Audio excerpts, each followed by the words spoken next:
IP crossovers is something that happens quite often in different forms of media, and Five Nights at Freddy's is no exception. We've seen classics such as Five Nights at Sonic's and Five Nights at Wario's. However, I'm sure you can think of many other crossovers this massive genre has. I've recently learned about a FNAF game that has a crossover with another massive horror piece of media, and I'm very excited to share with you my experience with said game today. This game is very cool and incredibly difficult, so strap in and join me today as we dive into the world of SCP: The Endurance. When I first saw this game, I was really concerned that it was going to lean more into being a game like SCP Containment Breach instead of Five Nights at Freddy's. But luckily for me, I'm not going to have to bust through randomly generated rooms. Maybe in another video, I'll be forced to do that. But for now, yes, this game does follow the typical Five Nights at Freddy's formula. In SCP: The Endurance, we play as a Class D personnel. For those of you unfamiliar with SCP, Class D personnel are the lowest level of individuals of the SCP Foundation, consisting mostly of death row inmates. They usually live in solitary confinement cells and are often tasked with doing very dangerous things that could easily get them killed. And of course, this game has us do just that. The game opens to an infomercial designed for these Class D personnel, offering all of them the chance for some major benefits if they take part in the Endurance program, which by the way is slang for kill yourself. We've all seen situations like this before in media, and it's honestly one of my favorite story structures, so I was pretty excited when I first saw this. The task we have to complete, of course, is surviving 6 nights while watching over a section of the facility, while 8 monsters try and mush up your insides and make a nice little inside soup. We obviously don't want that to happen, so what tools do we have at our disposal to prevent such a catastrophe from happening? Well, let's start with stuff you'll always be using that isn't character specific. To your right, you have a door that can be closed. Pretty standard FNAF stuff. The longer the door is closed, the more power it will consume. In front of you, there is a hallway that you can flash, exactly like FNAF 2, except this time around, when something is in the hallway, the most ear-grating PTSD-inducing sound of all time doesn't play. Of course, there's the camera system, which does something that makes my dick hurt when I see it. That being that the camera has multiple levels for you to look at. There's nothing wrong with this mechanic, by the way. Just thought I'd mention how it makes me want to shit out my own organs. And finally, you can turn off the power to both your cameras and the entire building. The reasons for doing both of these things will become important later, so for now, just don't worry about it. Actually, that's a lie. Nothing actually happens on night 1 as it's just introductory, so I actually want to take this time to talk about the fucked up shit that is this game's power supply. This game drains power so fast, it isn't even funny. This is to encourage you to shut off essential systems to save on that power, because if you don't, there is literally zero chance you will survive the later nights. Inside of the cameras, you have the ability to turn off your ventilation. This game takes place underground, so if it's off for too long, you'll just suffocate and die. But it will make your power drain slightly slower, and in a game where you'll be completing each night with single-digit power integers, that is huge. Obviously, that's also where shutting off your cameras comes into play, as that will also save some power for you. However, booting up the cameras does take about 3 seconds, and with how brutal this game gets with character speed on later nights, I promise you that 3 seconds is a lot of time to wait. However, shutting off the cameras will also be essential to actually surviving the nights in this game. Now is the time I should mention how you need to start each night, as it's not as simple as just listening to the phone call. Each night you will have to boot up the computer for the first time by using a password. This password is randomly generated each time you start up a night. So if you die on night 4, for example, when you retry night 4, the password will change yet again. Each night starts with you booting up the PC and typing in the password. I highly recommend that you Control A, Control C, and Control V the password at the start of the night as well, because if either you or something else shuts off the power to the facility and you have to turn it back on, you will have to re-enter this password. So being able to copy and paste it is obviously a big time saver. We also have access to an SCP library where we can learn and read about the SCPs that we'll be encountering. Most of these entries are mainly for lore reasons, and in all honesty, I don't have a lot of interest in diving into the behaviors of each character, as it's literally pretty much just a wiki page. So I probably won't be doing that much in this video. I'm imagining most of you who are watching my channel frequently also probably know at least a little bit about SCPs anyways. Again, As I said, night 1 doesn't actually have any threats. You just get taught by the phone guy, Ronald, how to do everything you need to do, and that's about it. But now we can hop into night 2. And holy shit, this game goes from 0 to 80 really fucking fast.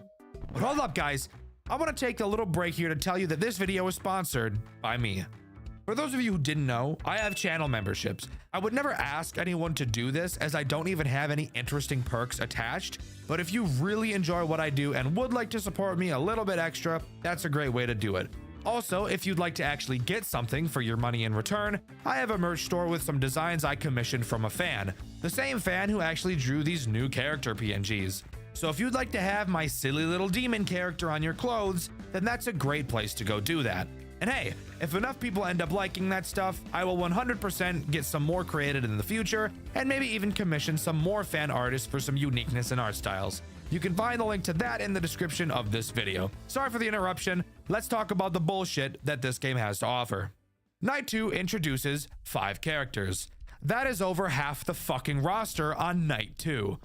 I'm going to start with the easiest characters and work my way to the hardest. Strap in because this is going to get interesting. By far, the easiest character to deal with in my opinion is SCP-860-2, who I will just be referring to as SCP-860. 860 is the only character that uses your door. It will appear outside of the door far away in the trees. Which, by the way, side note, I don't really know why there are trees outside of this door. We are underground, but whatever. Throughout the night, it will approach your door until it is right up next to it. When it is, all you have to do is close the door and wait to hear it run away. If this door is closed for too long, the power to the building will be shut off and you will have to completely reboot, re-entering the password to the computer and all. I believe this is the easiest character simply because of how infrequently he attacks in comparison to the other characters. You may see him 5 or 6 times a night, which is a godsend compared to some of the other assholes we'll be talking about in a bit. The next easiest character in my opinion is SCP-066. 066 is just a giant pile of meat with some eyeballs. 066 by itself will not actually be able to end your runs. Instead, it cosplays as Satan. It will attack from the vent on your ceiling. At random times, you may see the vent on your ceiling open up. When you see this, you will have to simply click the vent to close it, and that's all. If you leave it open for too long, 066 will drop into your office and stay there for the rest of the night.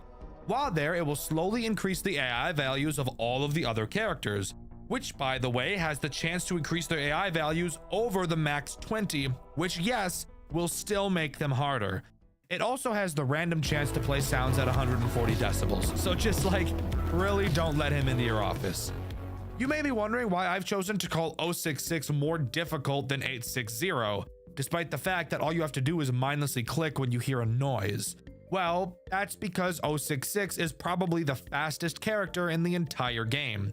On later nights, you will have less than 2 seconds to react and close the vent. And of course, it itself doesn't kill you. The ramping AI of the other characters probably will. Of course, that's unless you're Frogger and beat the 820 mode with 066 in the office the entire night. That guy's a madman. Next, we'll talk about SCP-096, arguably one of the most popular SCPs of all time. SCP-096 has the chance to spawn literally anywhere in the entire building, whether that be on any of the cameras or even directly in your office. Wherever it happens to be, all you have to do is stop looking at it. If it's in your office, flip up and down the camera quickly. If it's in the camera, either switch cameras or pull the camera down. While yes, 096 is not a problem by itself, it's in combination with how hectic and stressful the rest of the game gets, which is the reason I think 096 is as annoying and difficult as it is. SCP-106 is the next degenerate I'd like to talk about. This is the pocket dimension asshole, by the way, if you were curious. Occasionally, you will both hear and see 106 in your office. When you do, you'll have to put on the mask. Oh yeah, you have a mask, by the way. I know I forgot to mention that. I just wanted to keep you on your toes. And I totally didn't just forget it existed until I started talking about 106. So shut up. If you don't put the mask on fast enough, it appears one of 2 things could happen, I think. Maybe it's every time, but I've seen this not happen to some people on deaths to 106 multiple times. When you become caught by 106, it has a chance to teleport you to a pocket dimension. We're in the fucking guy that we're in the guy that does fucking genjutsu, aren't we? Oh my. What the fuck? What? Yo! This is sick as fuck. Oh, he dead. Oh, he dead. Where the game is put into a 3D environment where you have to complete some parkour across some rocks to escape. If you do manage to escape, then congrats, you get to continue the night. But of course, chances are you'll have spent too long in the pocket dimension that you'll probably die upon coming back. This pocket dimension also has some interesting secrets by itself, but I'll be talking about that a bit later in the video. Sitting there doing nothing in the mask is obviously not something you're going to want to be doing while being ass pounded by 7 other characters. So that puts 106 pretty high up on the difficulty chart in my eyes.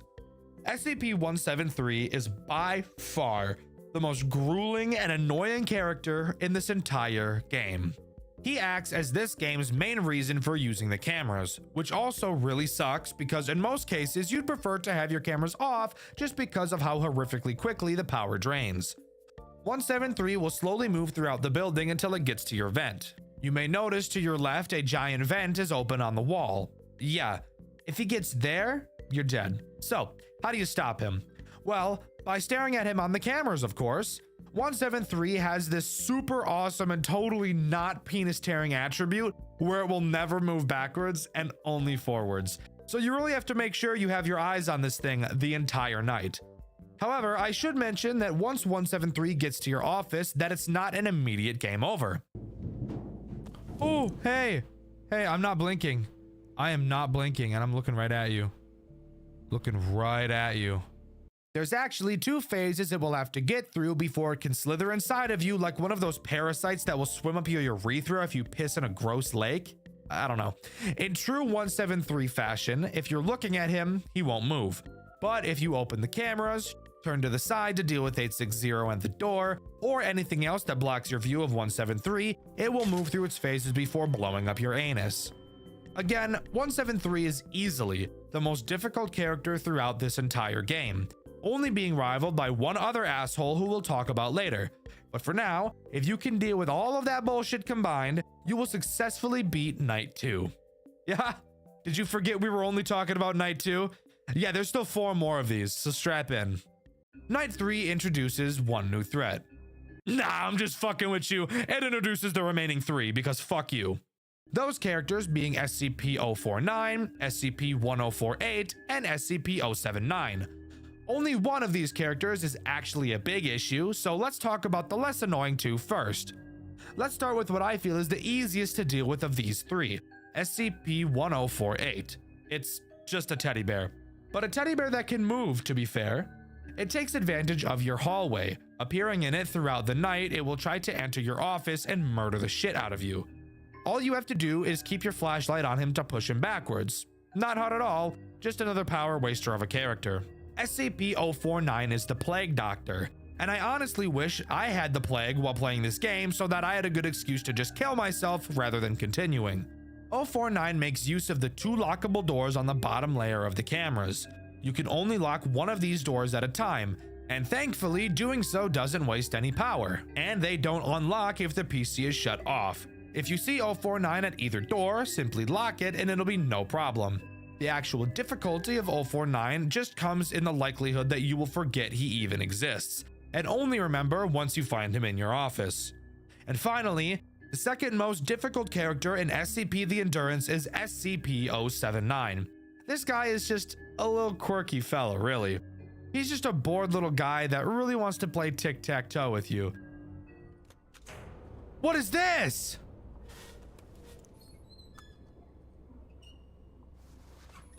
What is that? Yes, I'm serious. There is a special panel to the left of your office. Throughout the night, 079 will play games of tic-tac-toe with you. Now, you may be a little inclined to completely pummel this stupid fucking computer's ass while playing this game with it. But I would actually advise against that, as if you lose too many games or win too many games against it, it'll get pissed off and start fucking with your lights and doors, which will probably end up leading to a death. So it's actually the best practice to just constantly draw against 079 every time you play. And there you have it. That is every single character in SCP the Endurance and how they work, all introduced on the 3rd night. and it's only going to continue to get more and more soul-sucking as your playthrough goes on. I'm gonna be completely honest with you guys, I couldn't complete Night 5. I put in a lot of attempts, but as I've mentioned multiple times in the past, I'm very bad at FNAF games, and I just couldn't beat it. I'm sure if I continued to pour in attempts that eventually I would complete it, as I did get to 5 AM a decent handful of times. I still have no desires to spend hours trying. I'd much prefer to just talk about it. After completing Night 5, we get the special meal we were mentioned to get at the beginning of the game in the infomercial. But guess what?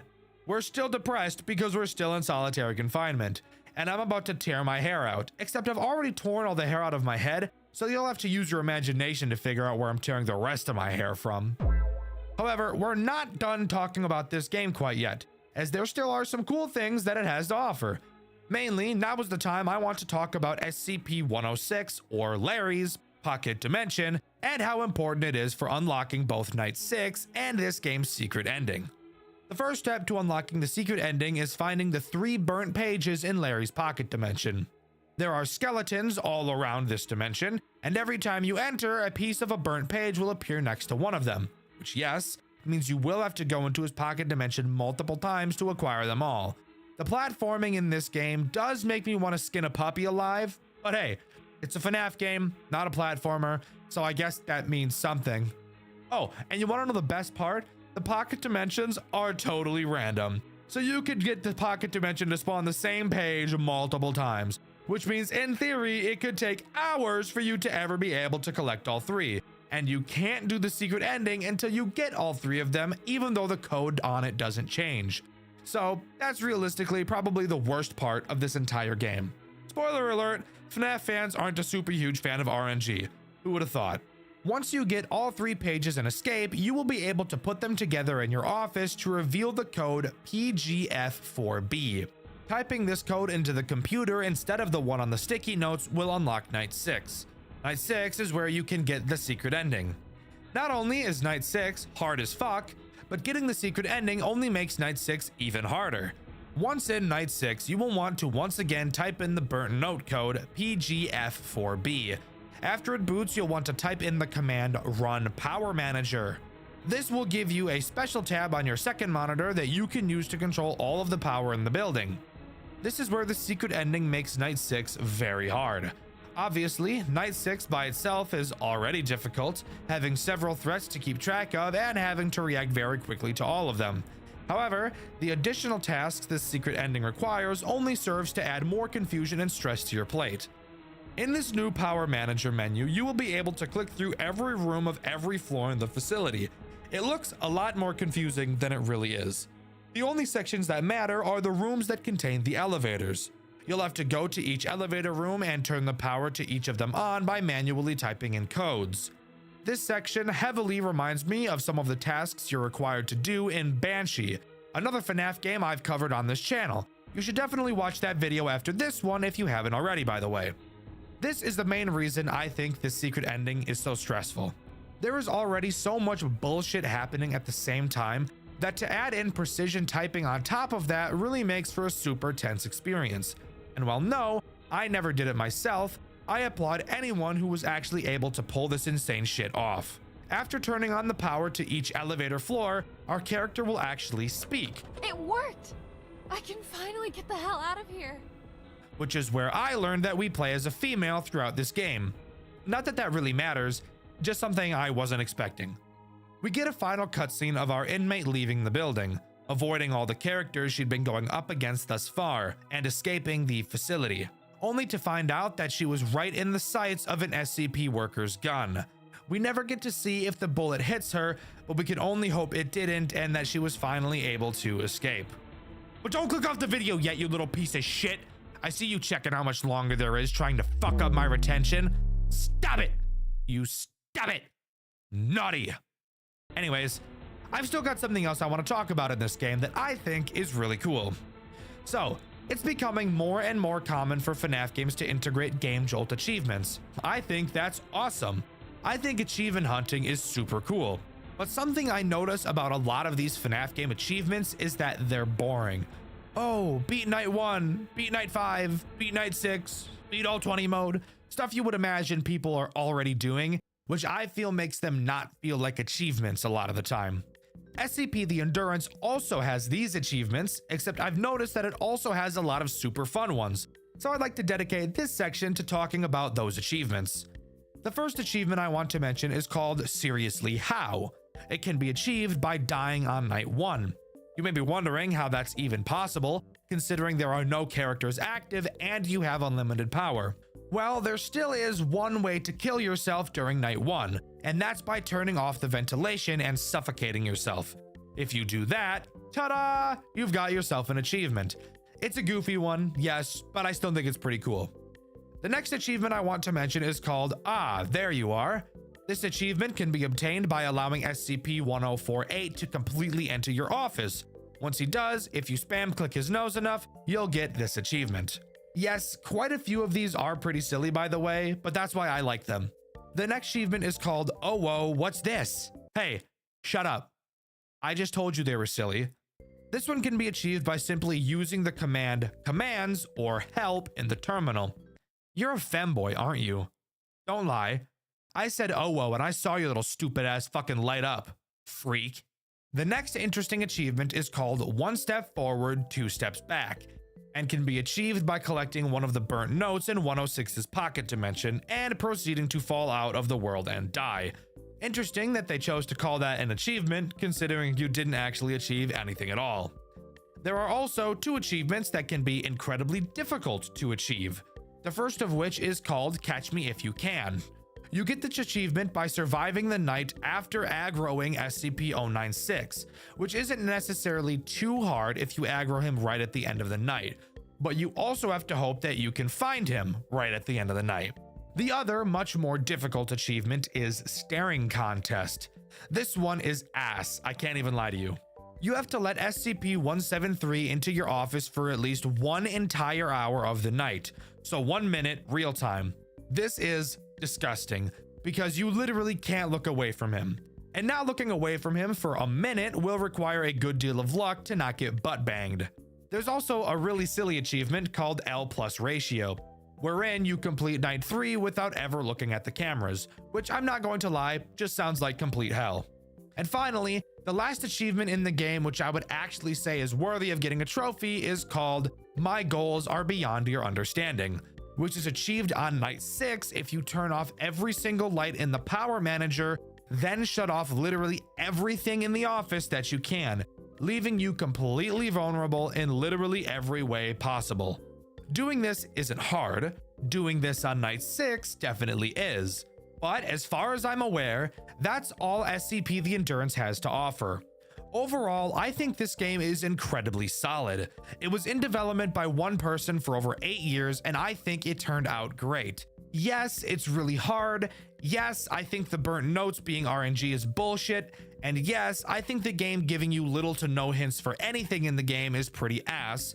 Overall, I still think this experience was a good one. I think this is probably one of the most high quality FNAF games I've seen in terms of how much dedication was poured into it, and I highly recommend you guys go and give it a try. In my Fredbear and Friends reboot video, I asked you guys what your least favorite mechanic in a FNAF game was, and my favorite answer was this one by Durgiz Nibble. They said having to reboot everything in FNAF 3 whenever you do anything, and I totally agree. I think that reboot panel is one of the most miserable things in any official FNAF game ever, and I would rather use steel wool as a toothbrush than ever have to deal with it again. Remakes of the original Click Team FNAF games, something that is definitely pretty popular within the FNAF community. However, how many of them can you name that are actually memorable? FNAF 1 Remake, FNAF 2 Reimagined, Hopeless Pursuit. Sure, those are all titles that are definitely memorable for one reason or another, but the game we're going to be covering today I feel is very memorable.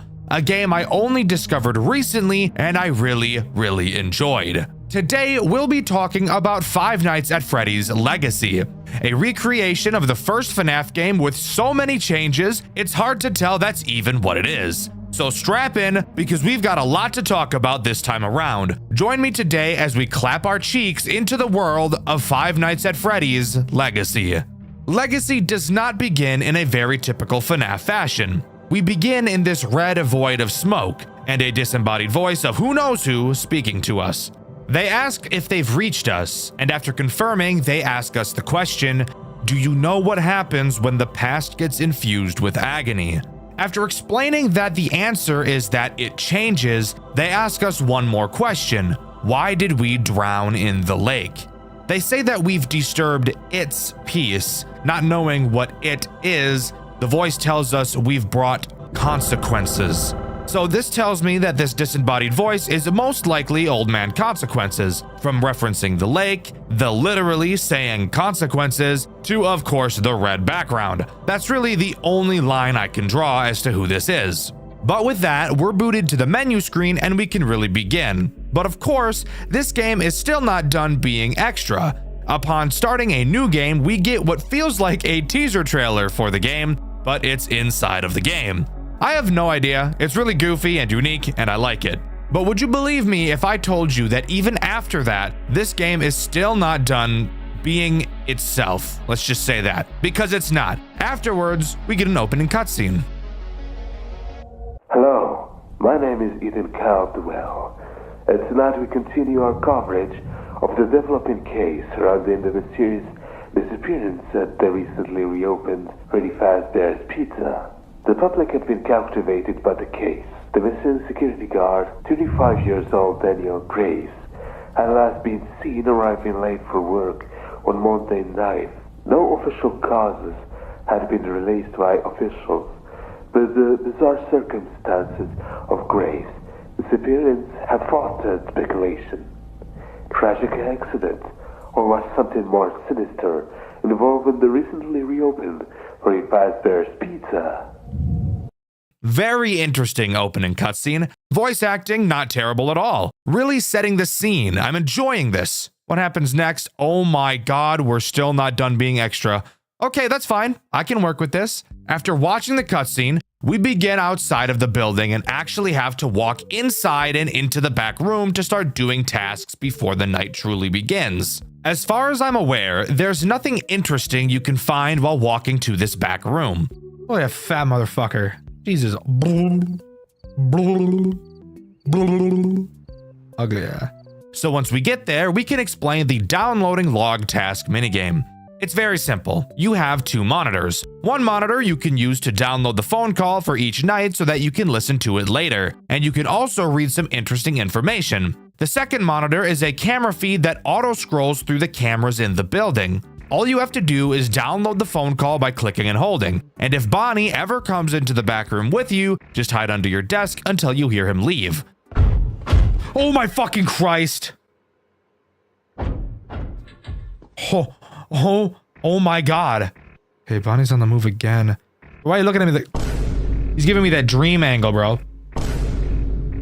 And don't give me the dream angle, bro. Once you finish fully downloading the phone call, you'll be thrown into the night. But before we can talk about the night, we first have to talk about the lore information you can read. After the disappearance of Charlie, the Fredbear's Family Diner closes its doors for good. Finally, I'm tired of working in this place. The animatronics smell like rotten eggs. I hope they never open again. So it seems in this universe, we have some name swaps. That's always fun. Who is Charlie?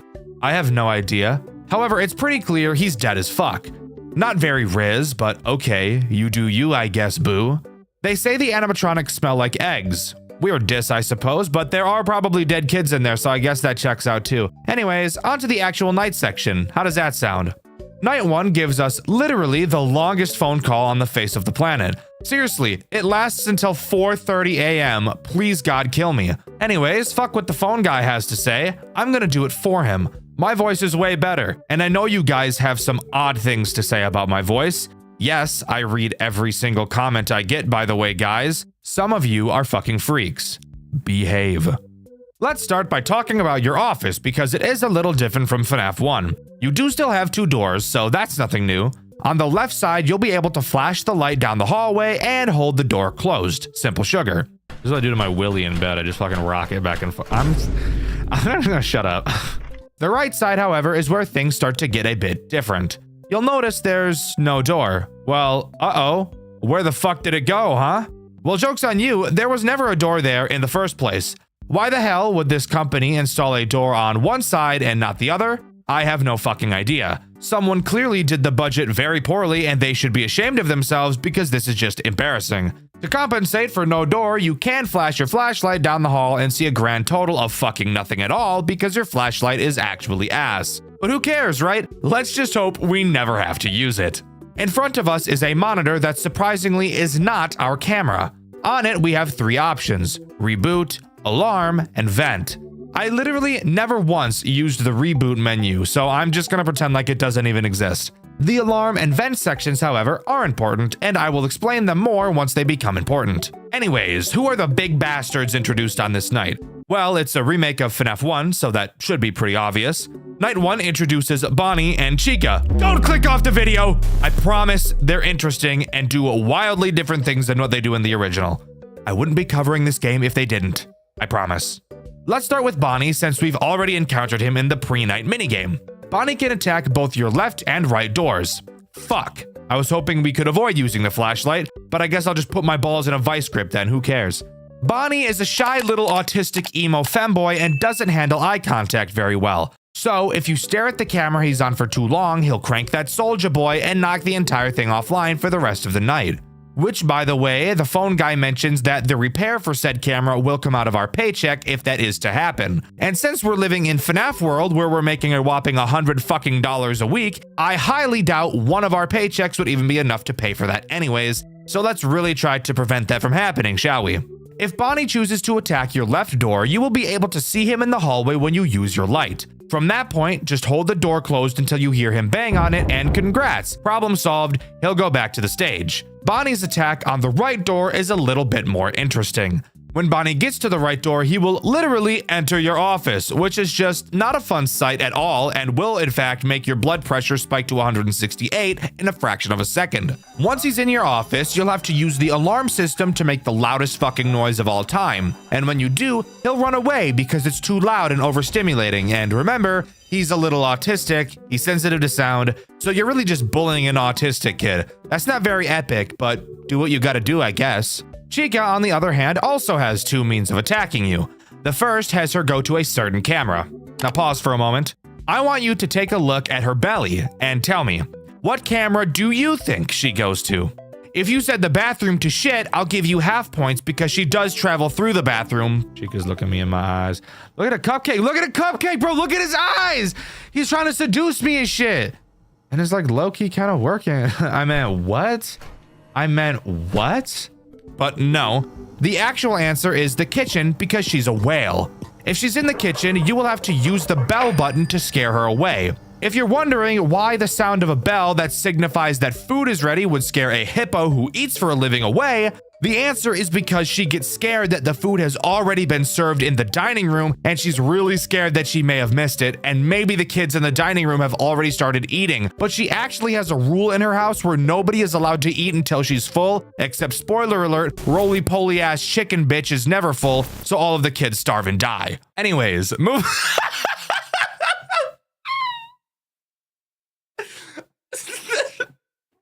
The stupidest thing I've ever written. Anyways, moving on to her second attack where she goes into your vents. Now pause. There's a very easy fat joke I could make here about her not being able to fit in the vent.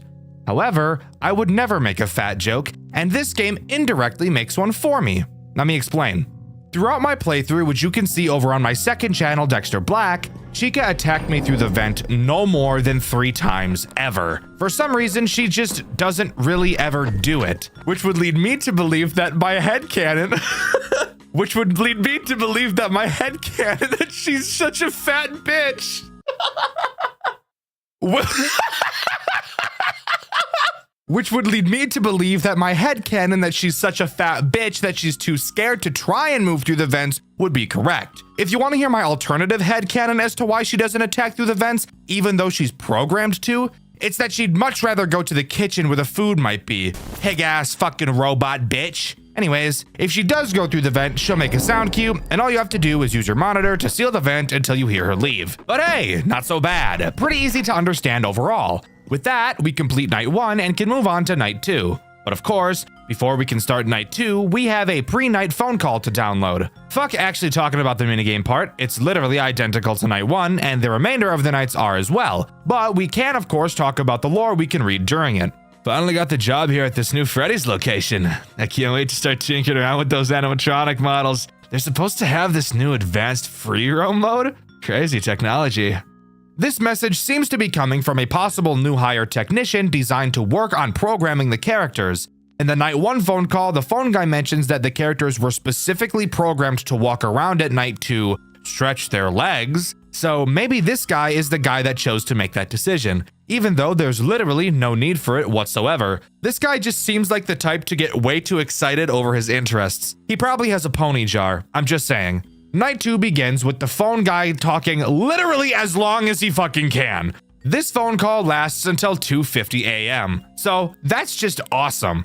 Anyways, who gets introduced on this night? Well, slow your roll, fucker. There's 2 things about the cameras I want to talk about first. The first is that during this phone call, the phone guy mentions that William disabled the backstage camera. However, when you go to check the backstage camera, you'll see that it works perfectly fine. So I don't know what that guy was talking about. The second thing is that Bonnie destroyed the kitchen camera, so you're stuck listening to be able to tell if Chica is there or not. Hooray! I love life.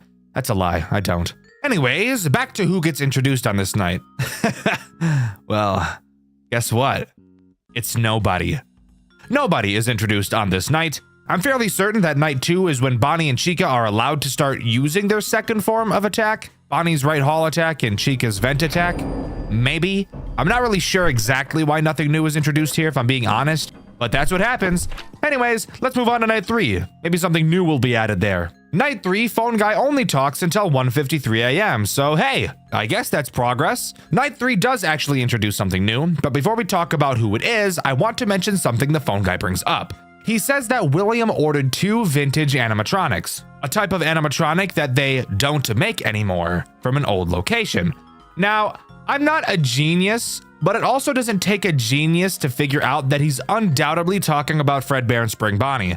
He says they won't need any repairs, so that means they're working exactly as intended and there shouldn't be any problems with them at all, right? Anyways, night 3 introduces Freddy, and a mechanic that makes me want to stick a push pin in my testicle, pull it out, and slowly squeeze all of the various juices out of it.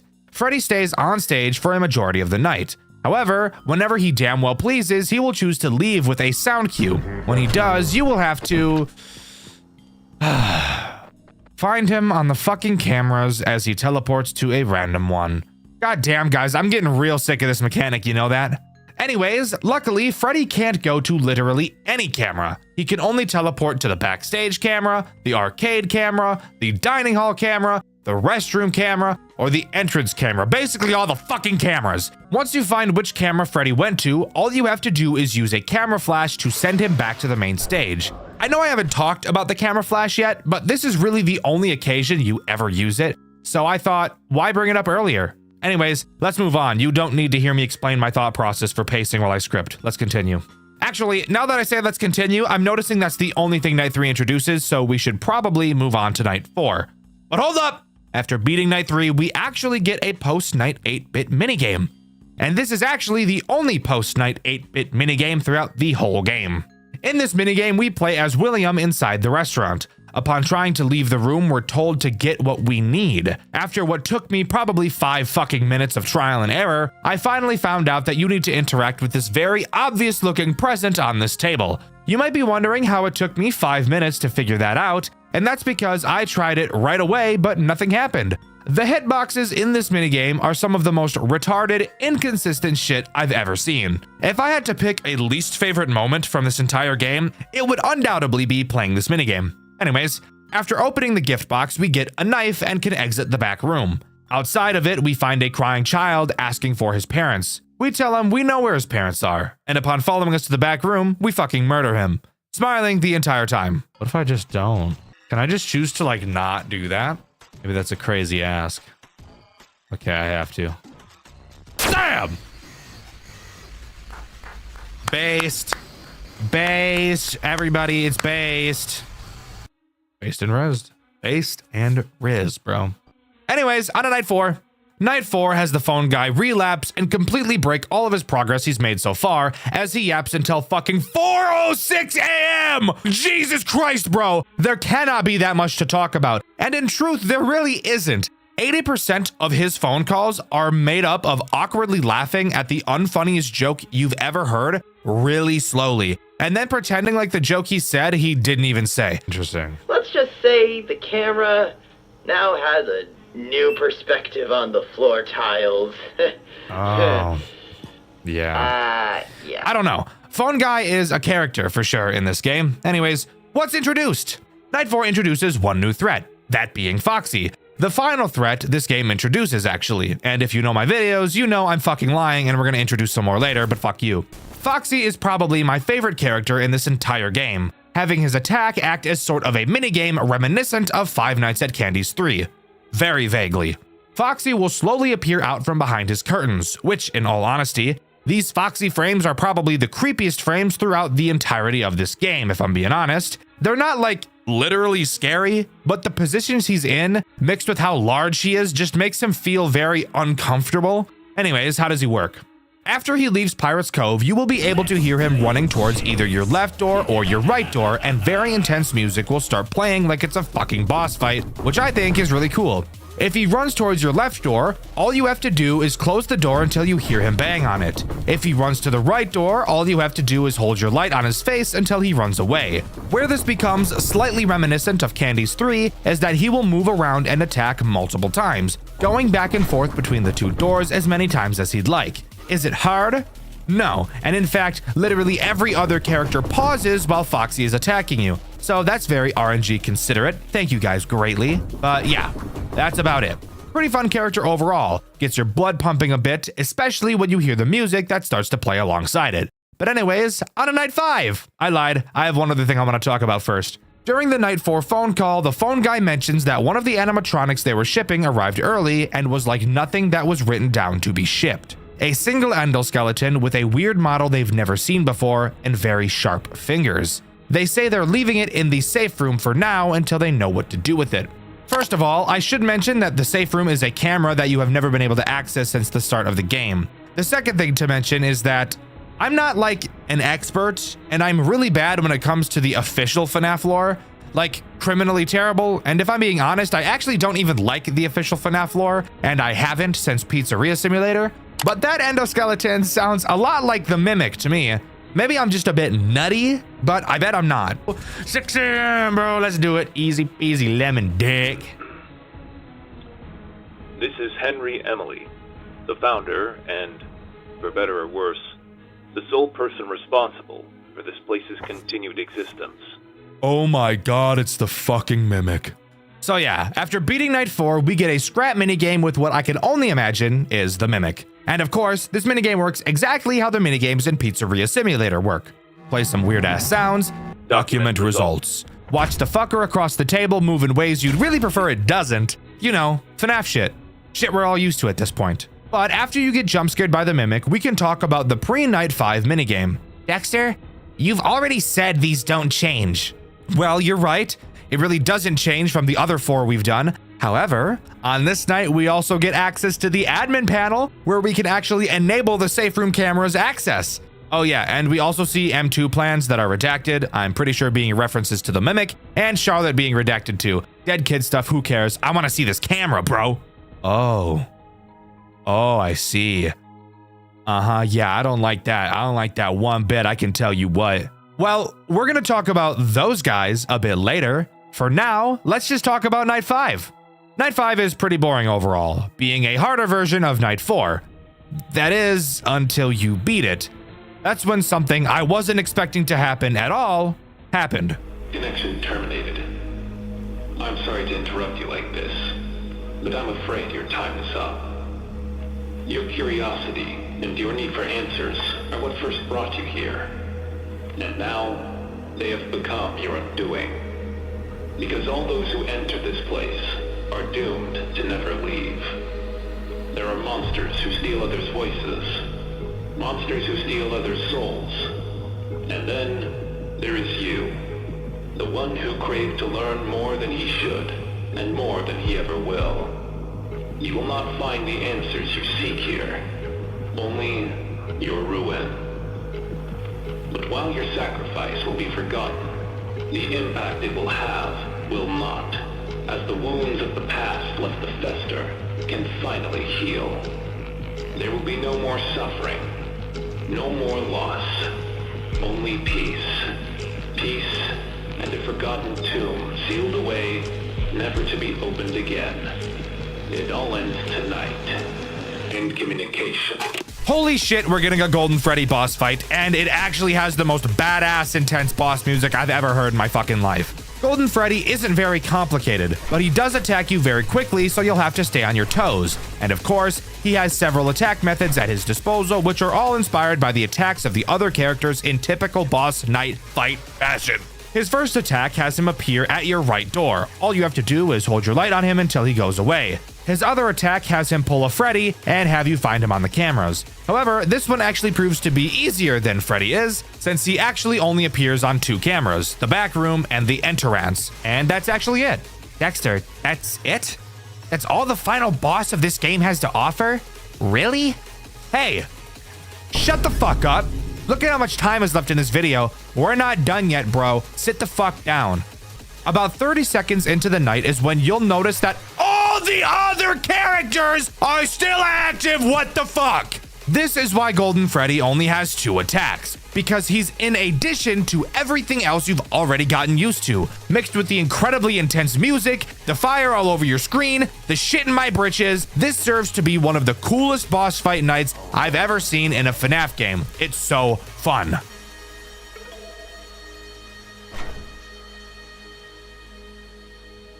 Good morning. I am Ethan Caldwell.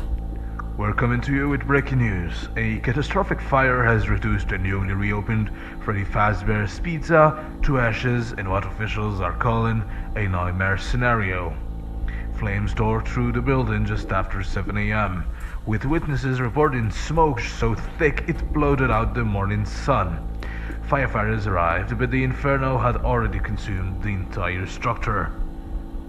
Authorities confirm all employees escaped unharmed, and thankfully, no customers were inside at the time. However, in a grim twist, investigators have revealed 2 disturbing details. First, the restaurant's infamous animatronic characters, along the centerpiece of the franchise, were completely destroyed in the blaze. And second, even more unsettling, there was an intruder inside when the fire broke out. Security footage recovered from an external camera shows an unidentified individual entering the building in the middle of the night. Their motives remain unknown. What is certain, however, is that they never made it out. Police have not yet released a description, but sources close to the investigation say the manner of death was, unquote, horrific. This tragedy only deepens the dark legacy of Freddy Fazbear's Pizza. After years of controversy, bizarre incidents, and persistent rumors of hauntings, many are asking, was this arson, an accident, or something far more unnatural and sinister? We'll continue to follow the story shortly for Channel 7 News. Stay tuned. To our beloved Fazbear family. At Fazbear Entertainment, our top priority has always been delivering safe, wholesome, and unforgettable experiences for families across our establishment. In light of the recent isolated events at one of our locations, we want to take this opportunity to reassure our loyal fans that every possible measure is being taken to ensure such thing will not happen again. While the exact circumstances surrounding the incident remain under internal review, preliminary findings suggest it was caused by absolutely nothing related to prior complaints or unresolved maintenance issues. Our team is working closely with third-party investigators to determine the best path forward. We'd also like to clarify that reports of unusual activity prior to the event, including alleged animatronic malfunctions, unexplained power surges, are entirely unfounded and likely the result of overactive imaginations. Rest assured, all our animatronic performers are completely harmless and incapable of independent movement outside of their pre-programmed routines. Any footage suggesting otherwise is clearly doctored or taken out of context. As we look toward the future, Fazbear Entertainment is excited to announce a temporary pause on operations at the affected location while we conduct routine modernization efforts. We remain fully committed to reopening when the time is right. Thank you for your unwavering trust. Warm regards, Fazbear Entertainment Public Relations Team. Creating smiles, no matter what. Afterwards, we get yet another chat with Old Man Consequences. We obviously died in that fire on night 5, but the old man asks us what we would do if we could go to a timeline where the fire didn't occur. A timeline where William failed. The old man wants to show us what would happen, and show us he does, as next we're set to take on the Golden Ones. But before we do, we get a black gift box. Inside, a note which reads, "Every ripple is a year you can't take back." Night 6 has us take on Fredbear and Spring Bonnie, with all of the other characters disassembled in the back room. This night is easily the most challenging night throughout the entire game. Let's talk about why. Let's start by talking about Spring Bonnie, who has 2 forms of attack. The first has him attack your left door exactly like Bonnie. Same rules apply here, just close the door. However, it's a much better option to just not even let him get to your door in the first place. The way you do so is very easy. Whenever you flash Spring Bonnie on your cameras, he will go back to the stage. So you're obviously going to want to do that a lot. What about his second attack? Well, that would have him use the vents, which, by the way, unlike fat ass, fuck ass, dumb ass, bitch ass, dunce ass, stupid ass, dumb ass Chica, he will actually do very frequently, and he is incredibly fast in them. The moment you hear his vent sound cue, you need to drop whatever you're doing and focus on that goddamn vent, because he will rail you in your ass if you don't. But what about Fredbear? Honestly, he's easier than Spring Bonnie in every way, but he does cause 2 major annoyances in combination with Spring Bonnie. Fredbear tries to attack your right door, just like Bonnie. When he enters, play the alarm and he'll leave. However, when the alarm is playing, Spring Bonnie actually moves at a faster rate, which is just fucking awful. Also, it's probably a good idea to mention that Fredbear also attacks fast as shit. And actually, both of their aggression increases throughout the night. So near the end, you'll probably have Fredbear in your office all the fucking time. Hooray. But what about the other super annoying thing that Fredbear does? Well, Fredbear doesn't like being flashed and will disable any camera that you do flash with him on it, requiring you to reboot, which takes forever. The problem? Well, it's common for Spring Bonnie and Fredbear to appear on the same camera at the same time. And with how quickly Spring Bonnie moves, it's likely that the muscle memory to flash immediately will be built quickly. So if you're anything like me, you were accidentally flashing Fredbear a lot. And if you're really retarded like me, you'd forget that the camera's being disabled does not mean the night is over, and every single time you accidentally flashed Fredbear, instead of just rebooting, you instead chose to restart the night every single time. I'm not the brightest person, guys, okay? I try my best over here. These streets are hard. Even though these 2 characters together don't have many ways of killing you, this night is still incredibly stressful, mainly with just how fast these 2 get in the final hour. However, something about this night, and this entire game in fact, is that I honestly never once felt like RNG was a factor at all. And that's rare. I play FNAF games for a living, so I see a lot of them. And never once have I played a game that really felt like there was no RNG at all. And I honestly think that's one of the coolest things, ever. But if you can keep your composure long enough, you'll complete the night and get to watch this super awesome tape. Welcome to Freddy Fazbear's Pizza, a magical place for kids and grown-ups alike where fantasy and fun come to life. Our establishment is a place where fun and safety go hand in hand. Part of what makes our family-friendly experience so special are the animatronics that entertain our guests. To ensure they continue to operate smoothly and safely, proper cleaning and maintenance is essential. And that's where you come in, our dear employee. Without you, none of this would be ever possible. In this tape, we will guide you through the process of cleaning our beloved animatronics. It is important to follow these steps carefully and thoroughly to keep our characters in tip-top shape and ensure everyone's safety. How to clean the joints and mechanisms. First of all, you will need a soft brush, a mild cleaning solution, and a dry towel. Avoid using any harsh chemicals as they can damage the animatronic suit. Using said soft brush, carefully clean the joints and mechanical parts while avoiding any visible human remains.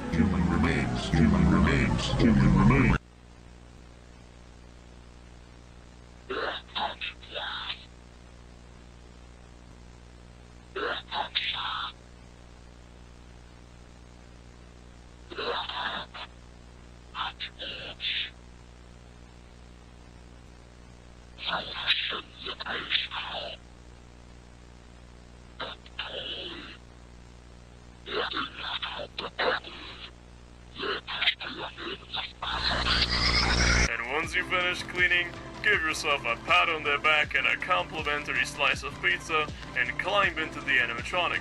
This really makes sure that it's ready to entertain our guests again. And thank you so much for being a part of Fazbear Entertainment. Fazbear Entertainment is not responsible for any injury, loss of a child, or loss of a head that may occur on our premises. By entering our establishment, you agree that Fazbear Entertainment is not liable for any damages, accidents, or unfortunate incidents that may arise. While I do find it incredibly unfortunate that I had to look at Fat Shit Toy Freddy for a majority of this tape, we do see some pretty rizzy stuff, like a redacted dead child probably, and of course the Golden Freddy scene, where he mentions there's a girl inside of him, most likely referring to the fact that there are two souls caught inside of the Golden Freddy suit. Something about this game that I really like is that there's so much additional, non-repetitive things added to it. The random 8-bit minigame, this tape, the salvage minigame, none of it was needed, but I think it's such a nice touch that it was chosen to be added anyways. After the tape, we get one final chat with Old Man Consequences. He asks if we wish to go back, if we're finally satisfied. He mentions how boring the present is and asks if we enjoyed the legacy. Nice name drop, by the way.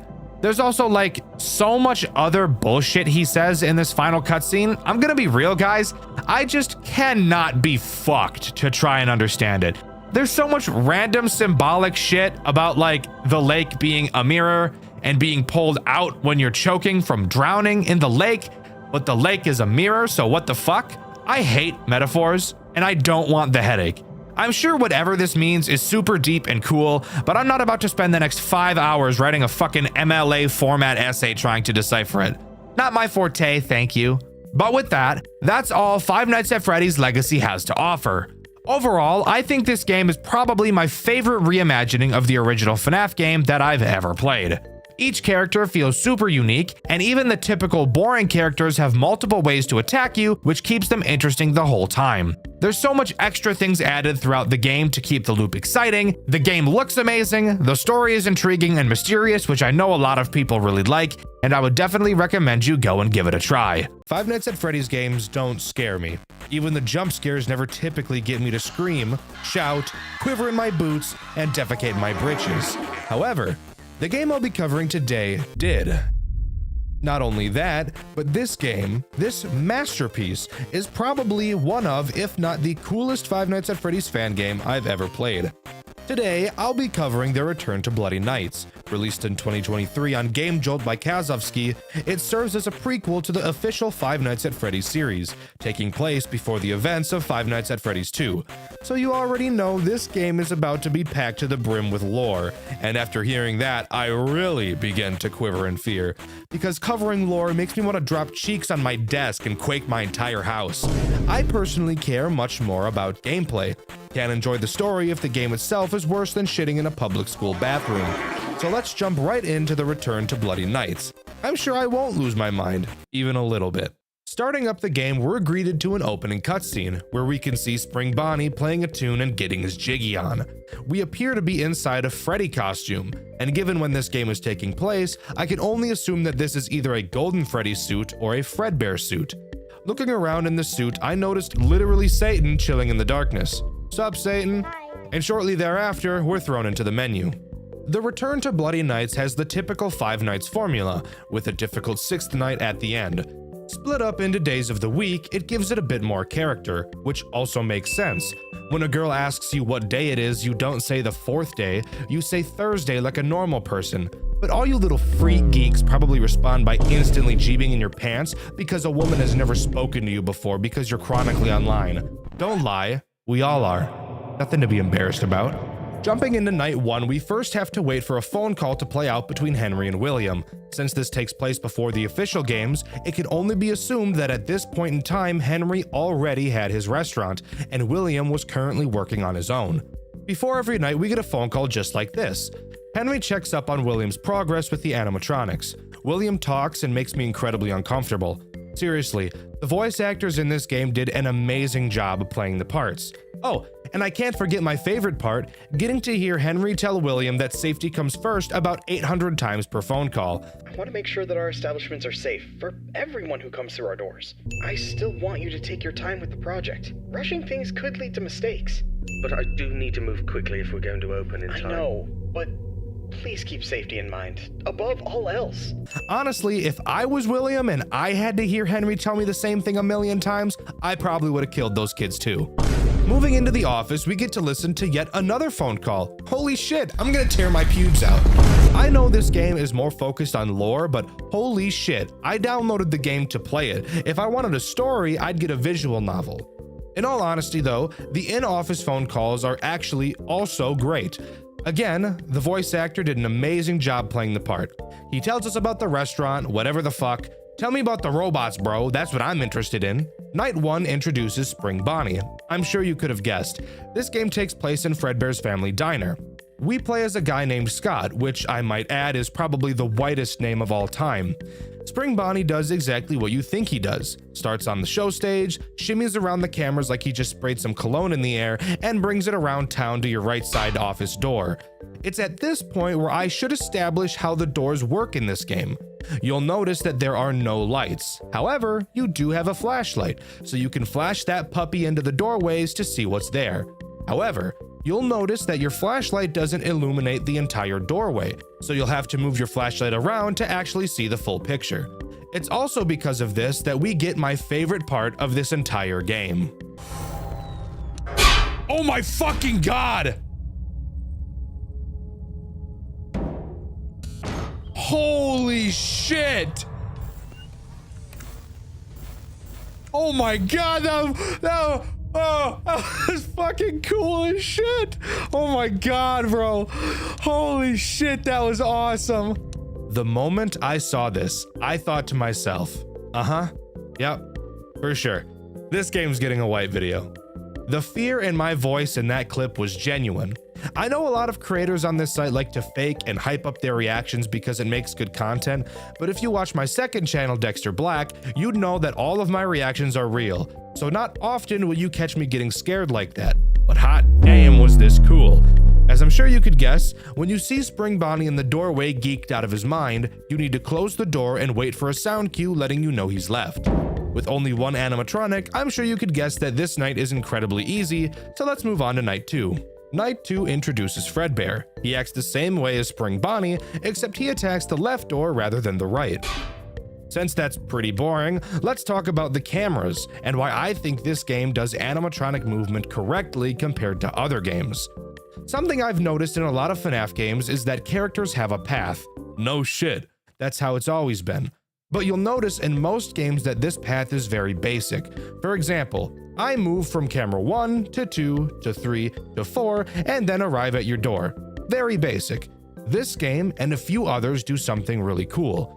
Rather than just appearing in one camera and teleporting to another, the characters in the Return to Bloody Nights will instead have multiple phases on each camera, kind of like Foxy from Five Nights at Freddy's 1, wherein, if you're watching the cameras, you will see Spring Bonnie, for example, go from the show stage to standing off of the show stage, and then he'll transfer to another camera, and in most cases, each character has at least 2 phases on each camera that they enter, which really gives a feeling of realism to the game, as it seems like you actually get to see the characters walking around rather than just teleporting from camera to camera like most Five Nights at Freddy's games.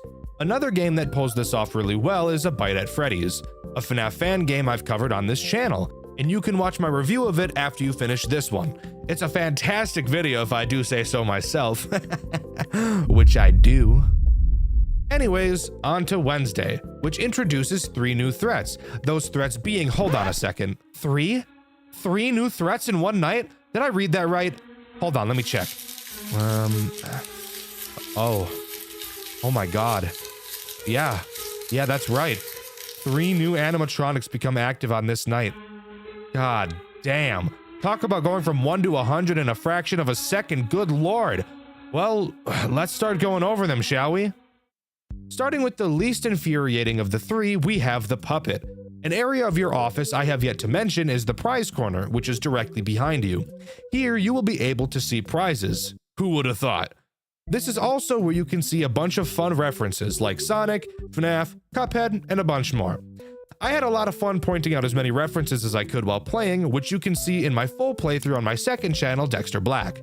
The puppet has a chance to appear at any time throughout the night behind you in the prize corner. It doesn't move through the cameras, so there's no way to predict when it's going to attack. However, thankfully it does play a sound cue that lets you know it has appeared behind you, telling you to get off that computer call and kiss it on its hot mouth. When you hear this bell jingling sound cue, you have to quickly whip around and find it in one of 3 locations with your flashlight. Once you find it, it'll quickly hide away like a bitch and you're free to continue. The puppet is really never a problem throughout the nights, acting more of an annoying distraction than a real threat. But now, I get the misfortune of talking about the other 2 threats that this night places in my anus. So let's cover the spawn camping dickhead Fredbear 2.0. Fredbear 2.0 doesn't appear on the cameras. Instead, he appears right outside of your right door. That's where he starts. Yeah, he begins the night already outside of your door. And that's the furthest away he'll ever get from you. Isn't that just the worst thing you've ever heard in your life? I think I'd rather be diagnosed with butthole cancer. Fredbear 2.0 has multiple phases before his actual attack. You'll have to constantly flash your light in the left doorway to check his progress, which takes your attention away from a crucial character you need to watch on the cameras, whom I will talk about in a moment. As he gets closer and closer, you'll get to hear him talking right in your fucking ear, which is a pain in the ass because I'm trying to listen for movements and bell jingling at the same time. So I'd really appreciate it if you'd hop off my cock. When Fredbear 2.0 gets to your door, he will crouch down to try to get in. Which, by the way, looks crazy cool. I love animations like this in FNAF games. It adds so much life to them. Something you'll notice about Fredbear 2.0 in comparison to the other animatronics that attack your doors is that he appears to linger at them for much longer than the others. You wouldn't be crazy for thinking that either, because he does. When Fredbear 2.0 crouches down, he won't instantly enter your office like Fredbear and Spring Bonnie do. Instead, he'll wait about 8 seconds before actually attacking you, giving you time to check on the puppet and Mr. Dickhole, who I'll be covering next. That may sound like a nice gesture. Aw, he's giving me time to worry about my other problems. What an emotionally intelligent guy. No, this guy is a dick. Something I should mention is that there is no power system. However, there is generator heat. What causes the generator to go up? That's right, using your doors. No matter how much you think you're going to be able to consistently time out when Fredbear 2.0 is going to attack, I promise you that you'll get it wrong a few times. And because you know that you're going to get it wrong, you'll probably feel inclined to play it safe and close it sooner than you technically need to. And this is where he gets you. Because even if you close the door early, his timer still has to count all the way down before he attacks, leaving you with your generator heat increasing while that dickhead just stands there like a dunce for half a century. On later nights, you'll be getting attacked pretty frequently, so having this guy waste even a few seconds with your door closed can be the cause of a run to end later down the line. Alright, I can't put it off any longer. I need to talk about the most infuriating character in this entire game. Spring Bonnie 2.0. Spring Bonnie 2.0 acts much like the original, slowly creeping his way through your cameras until he can reach your office. But there's something interesting to note about him. While he's on the cameras, you can see that he's covering his face often, almost like he's playing hide and seek. And the reason for that? It's because he literally is playing hide and seek. When his robot AI was being designed, they made a hide and seek function that was meant to be used to play with the kids, but instead it's being used to play with my ass like a bongo drum. That doesn't sound too bad, Dexter. I think you're overreacting. No. Bullshit. No, I'm not. Unlike Spring Bonnie, Spring Bitch 2.0 doesn't appear in your doorway. Instead, he'll just pile drive in. So the key is to watch the final camera he appears on. He has 3 phases in this long hallway, the final of which has him close up and personal to the camera. Once you see him there, he will run out of frame, and you need to quickly close the right door before he busts in and then busts in you. Wait! Before you type in the comments how I'm bad and that this isn't a hard mechanic at all, ooh, it's basically just Foxy, Dexter, you little bitch boy. Shut the hell up! That's what I thought at first too. However, there's one tiny little tweak that makes him worse than a hangnail that just keeps peeling your skin back the longer you pull on it. Unlike Foxy, who, when you look at him in the hall, his animation starts playing and then you close the door and the cycle continues. Simple. Nope, not Spring Bussy 2.0. He's different. When you look at him on the cameras in his final phase, he won't immediately play his animation like Foxy does. Instead, he's kinda like Fredbear 2.0 in a way, where he has a timer for when he'll actually attack, bringing up the same issue as Fredbear 2.0, where you'll probably end up closing the door earlier than you need to and building up your generator heat. Mixing these two characters together is gruesome. Introducing them both at the same time, on top of another character that demands your attention consistently, downright vile. I'd rather stick my willy in the exhaust pipe of a running motorcycle than deal with these two douchebags ever again in my life. There is one final threat I have yet to mention, but because of the strategy I used to beat this game, I actually never encountered them. That threat being the Golden Cupcake. According to the wiki, he only appears on the third night. Amazing! Fuck 3 threats introduced at the same time, why not 4? He has a chance to appear on any camera, just acting as a visual annoyance. To get him to move, just switch to another camera and he'll disappear. I'm guessing because my strategy only had me using one camera throughout the entire night, it never gave him a chance to spawn. I'm not totally sure, and again, the wiki says he's only active on night 3. Why not nights 4, 5, and 6? I don't really know. This character seems like a weird inclusion. Let me know in the comments if you know more about this little guy. Hey there, future Dxtr here, coming in to inform you with some much needed corrections for something I mentioned earlier. I made a whole big point about introducing Fredbear 2.0 and Spring Bonnie 2.0 at the same time. Apparently I'm retarded. Fredbear 2.0 isn't introduced until Thursday night. I apologize. I don't know how I got that so incredibly wrong. I probably just remembered how ass I thought that duo was together and misremembered them being introduced at the same time. I don't know. Again, I apologize. Let's get back to the goon session. The remainder of the nights are just more difficult variations of each other. No new characters are introduced. Something crazy you'll notice, however, is the incredible spike in difficulty after Wednesday. Who would have thought being bombarded by AIDS can do a real number on you? This is actually the most common criticism I've seen of this game. The difficulty curve isn't a curve, it's a steep cliff that you're at the bottom of. I recognize why people feel this way, but guys, I was able to beat it. You know, the guy that's actually probably the worst FNAF player of all time. If I did it, you can do it. I promise. Oh, something I decided to not talk about was what happens after each night. Every time you complete a night, we're put into a cutscene where Scott, which again is our character, is scanning the animatronics for paranormal activity. I'm not sure what the name of the device he's using is, but this is what he's doing. I know that because I know how to use context clues. Also because the wiki told me that's what he's doing here. Remember those phone calls I talked about at the beginning of the video? If I want to cover the lore, it's important I talk about those phone calls a bit more. I know. Ugh. Dexter's talking about the lore in a game. He's really bad at that. He's only funny when he's talking about the gameplay. I know, trust me. I'm gonna try my best though, because the story in this game is honestly really, really cool, and I want to share it with you all.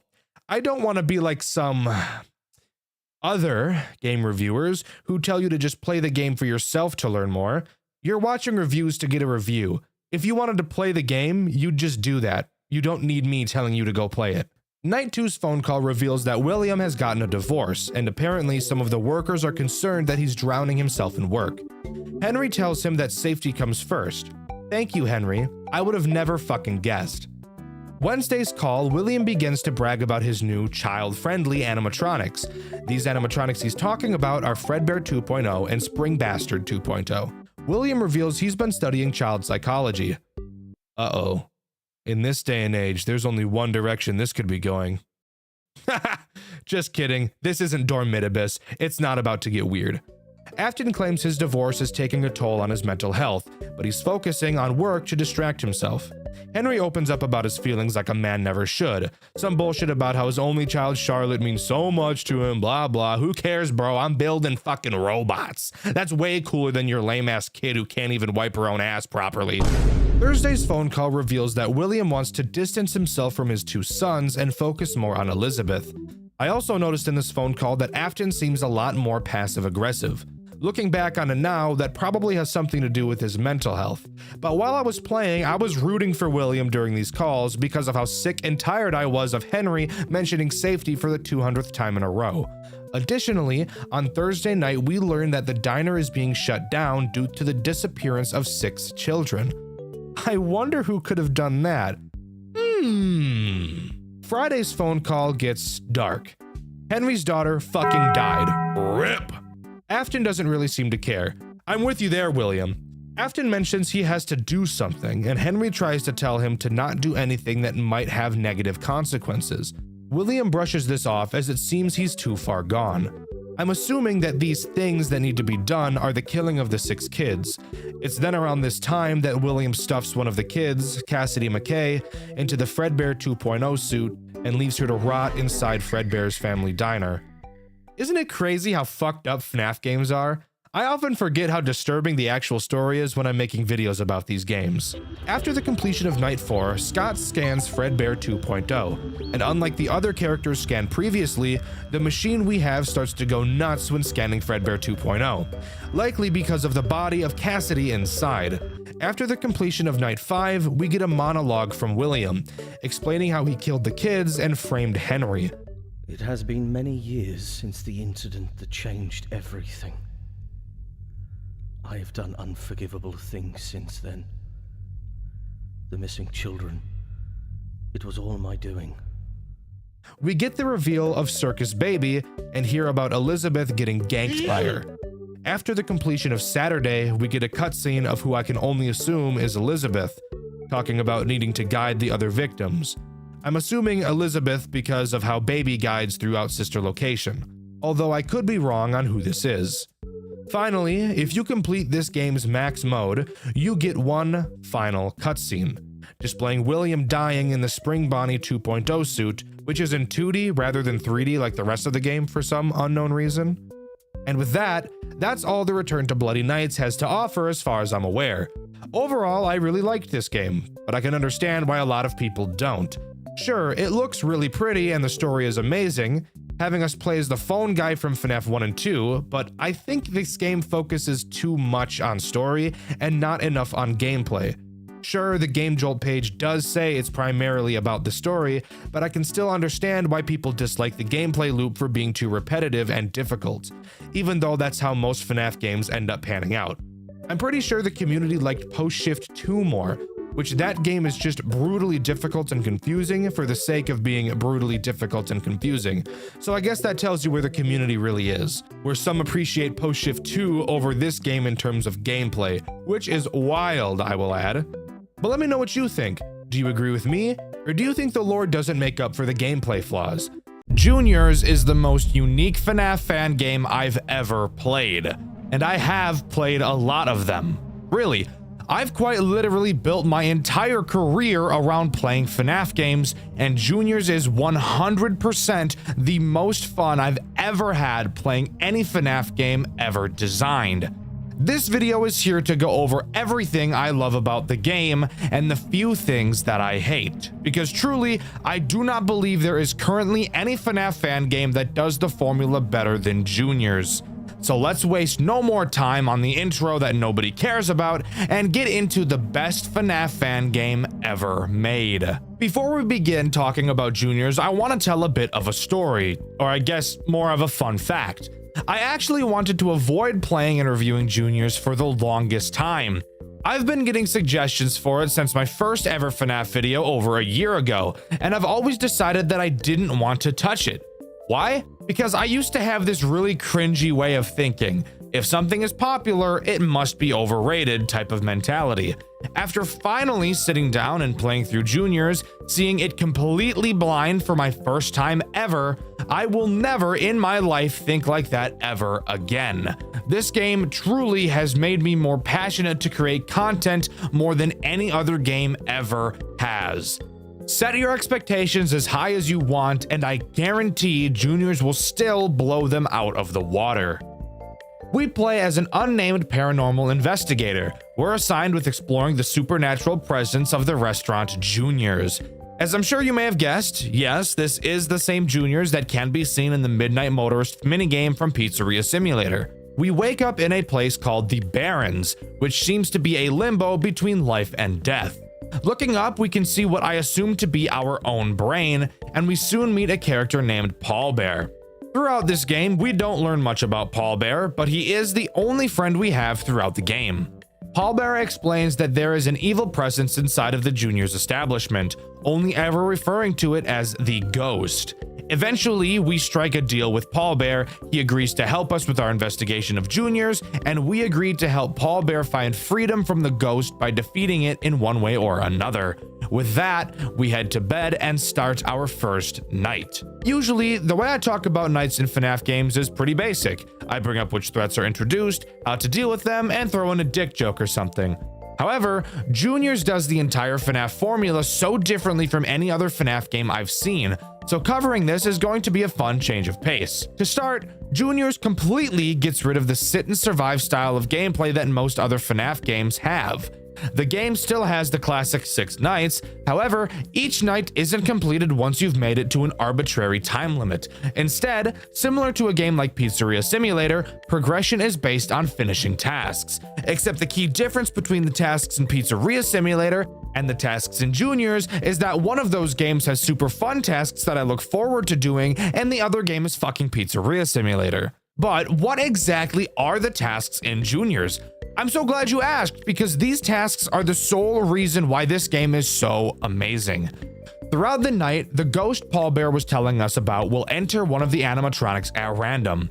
It's our job to watch the cameras for weird anomalies and figure out which animatronic is possessed. And each night, you will have to correctly identify where the ghost is more and more times. On night 1, you need to correctly identify the ghost 2 times, and with each subsequent night, that number goes up by 1.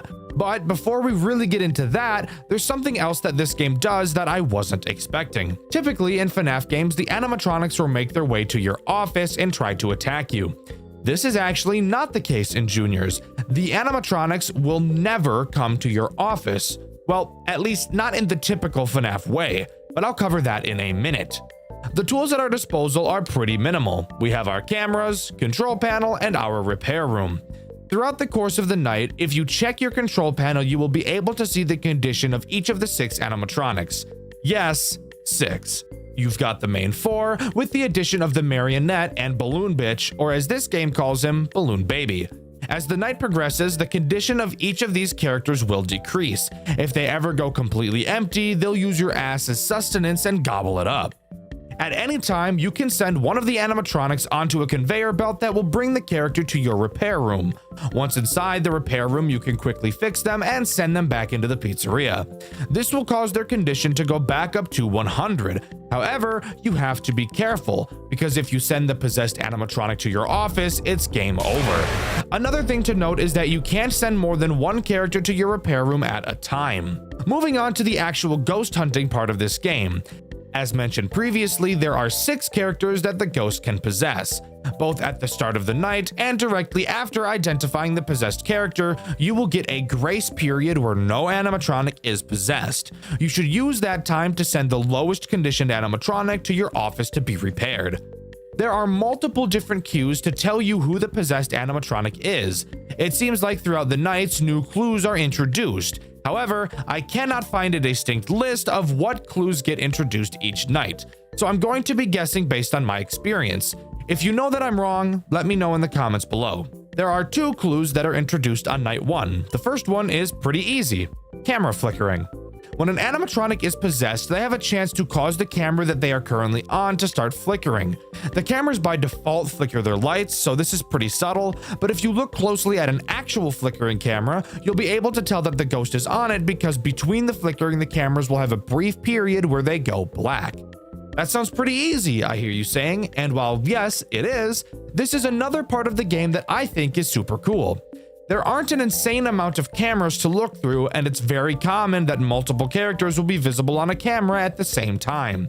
So this brings up the possible problem. If the cameras are flickering on a camera, but multiple characters are present, how do we figure out which of the animatronics is actually the possessed one? This right here, this conflict that you have to figure out, is the main reason why I love this game so much. It's such a simple problem, but the way you go about solving it can be different depending on your playstyle. This is honestly the coolest mechanic I've ever seen out of any FNAF game, and I don't think it's ever going to be beat. So, what was my strategy? Let's start with the hypothetical that we'll use throughout this video. Let's say we're looking at a camera that has Freddy, Bonnie, Chica, and Foxy present on it. The camera is flickering, so we know that either Freddy, Bonnie, Chica, or Foxy are the possessed animatronic. The first thing I would do is either send Balloon Bitch or the marionette to the conveyor belt, since I know full well it can't be one of them. So I'd just pick whoever has lower condition. Then I would constantly keep my eye on all 4 animatronics on that camera until 1 or more of them left. Once they left, let's say for example Freddy and Chica leave, I would stay on the camera to see if the flickering persisted. If it did, then I'd know it can't be Freddy or Chica. Let's say Foxy left next and Bonnie stayed on the camera. If the lights stopped flickering, then I'd know for a fact it has to be Foxy. And if I really wanted to double check, I could find the camera where Foxy left to and see that the lights are still flickering. But as I've said, that is only 2 of the clues that are introduced on this night. What's the other? Handprints. I should mention that once the ghost possesses a character, only 1 of the clues will become present in that character until it is found. And from what I can tell, they never switch which clue they have until the ghost is found. Handprints are pretty simple. When a possessed character leaves a camera, they will leave a handprint behind on the lens of the camera. So let's go back to our hypothetical again. Freddy, Bonnie, Chica, and Foxy are all on 1 camera. Freddy and Chica leave, and after doing so, we spot a handprint on the lens. That means we now know that the ghost has to be in either Freddy or Chica. So we can send either Foxy, Bonnie, the marionette, or Balloon Bitch to the conveyor belt, and all that's left is to watch Freddy or Chica. Whoever we choose, we wait for them to leave a camera. If Chica leaves and a handprint isn't seen, that means the possessed character has to be Freddy. And with that, night 1 is in the bag. After the night, we head back to the Barrens and talk to Paul Bear again. He explains that he himself chooses to stay in the Barrens because the ghost won't go there. Pussy-ass ghost Paul Bear is afraid of another ghost. Don't question it. It's kind of like those people who are afraid of other people. What do we call those things? Oh, yeah, moderators. Anyways, night 2 time. Night 2 doesn't appear to add any new clues. However, I will take this time to talk about how Paul Bear can aid in our investigations throughout the night. If at any point you're confused on who the ghost may be hiding in, once per night you can go to the control panel and actually ask Paul Bear who he thinks it is. He'll be able to narrow it down to 2 characters. Do you need this to beat the nights? No. But I do think it's kind of neat that it's available if you're struggling. I only ever used it once throughout my playthrough on accident because I didn't know that clicking on this would actually cause him to give me a hint. Also, if you want to watch my full playthrough, you can do so on my second channel, Dxtr Black. It's also on this night where I want to bring up the marionette and Balloon Bitch. Since you can never actually see either of them on the cameras, you may be wondering how you're supposed to be able to tell if they are possessed. I'll talk about the marionette later, so for now I'll talk about Balloon Bitch. His mechanic is actually incredibly simple, and I honestly think it's one of the weakest mechanics in the entire game. All you have to do to check if Balloon Bitch is possessed is look at your control panel. If his condition number is freaking the fuck out, he's possessed. If it's not, he's not. That's it. Again, I don't really think that this has a good reason for existing. Maybe the dev just wanted a 6th character so that there would be 3 on each side on the control panel, but I feel like it would have been much more interesting if you just allowed Balloon Bitch to be seen on the camera like the main 4. He could have been made to be a more challenging character. Since he's smaller than everyone else, having him hide in the cameras and be immune to the motion sensor could have been a super interesting challenge. But let me know what you guys think about Balloon Bitch in the comments. After completing night 2, we find a VHS tape. Watching it shows a claymation of Freddy carrying an animatronic limb up to a door. The door has a note on it that says, "Beware the mangle." Looking up, Freddy appears to see said mangle looming down on him, and the cutscene comes to a close. Heading back to the Barrens, we ask Paul Bear about what we saw on the tape. He says he believes that the ghost is trying to build itself a body in the form of the mangle, and that it's possessing the other characters to bring the parts to it. Appearing that we're now on a timer, we know that we have to do something, so we head to sleep and move on to night 3. Night 3 introduces one new clue that the characters can use: camera movement. This one is pretty simple. However, I should start by explaining how the cameras work a little bit more. Typically in FNAF games, the camera will slowly pan back and forth as you look at them. In Juniors, you have to manually move the cameras to see the full picture using WASD. The camera movement clue does exactly what you'd think. If you're moving the cameras, the ghost can cause it to jerk in a direction you're not moving it in. My camera got fucked a little bit, the weird control. I don't know if that was me fucking around or if that was the heathen. Whoa. My camera just fucking zipped. Using that, you can follow the exact same method as the flickering clue. However, the camera will not jerk if you aren't moving the cameras, so you'll need to get into the habit of doing that often. Although that really shouldn't be a problem since, again, you can't see the whole camera unless you move it. This is also the night where I want to talk about the marionette and how she works. Just like Balloon Bitch, you can't see the marionette on the cameras. However, you can hear her. You can tell which camera she is on by listening for the music box.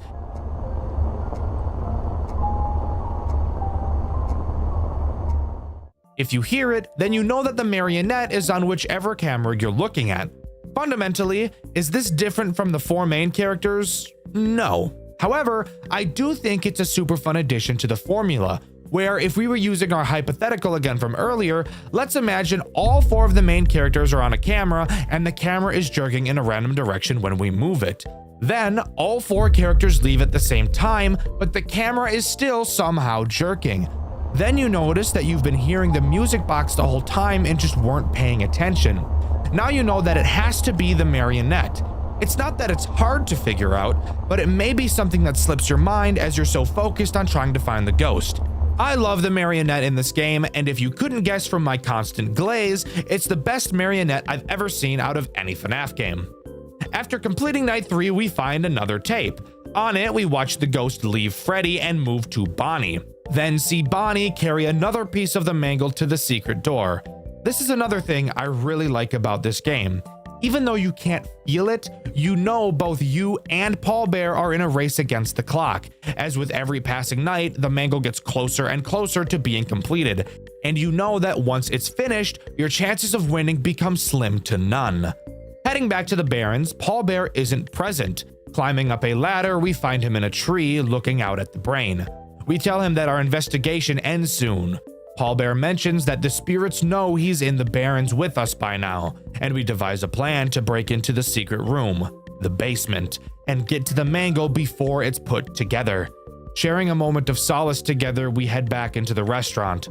Somehow, this game is actually making me care about a character, which is insane to say given the fact I'm talking about a FNAF game right now.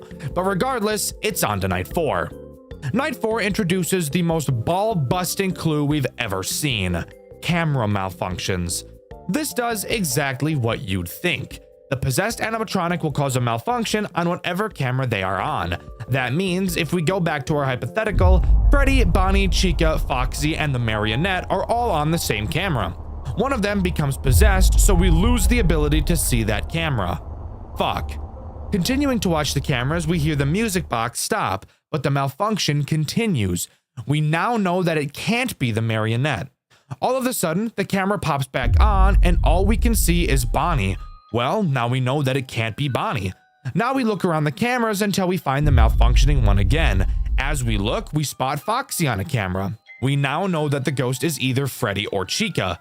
Oh fuck. You quickly check the control panel and see that Freddy and Chica are both at 15 stability. What are we to do? We don't have enough time to keep watching. So it is now our time to make a decision you will probably have to make at least once in your playthrough. Praying to the RNG gods that the ghost isn't in Freddy as you send him down the conveyor belt. Freddy finally arrives and you don't die, so you now know it has to be Chica.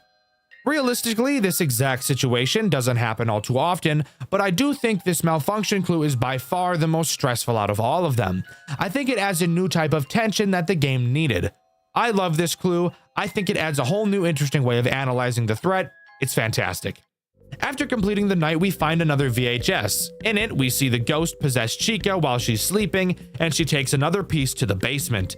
Heading back to the Barrens, we keep it short and sweet with Paul Bear. He says he knows of a way to the basement, and we tell him that after we wrap up our investigation tonight, We'll meet back up with him and head there to put an end to this.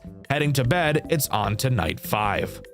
Night 5 adds no new clues, only being a more difficult version of night 4, and by more difficult, I mean we have to find the ghost 7 times instead of 6.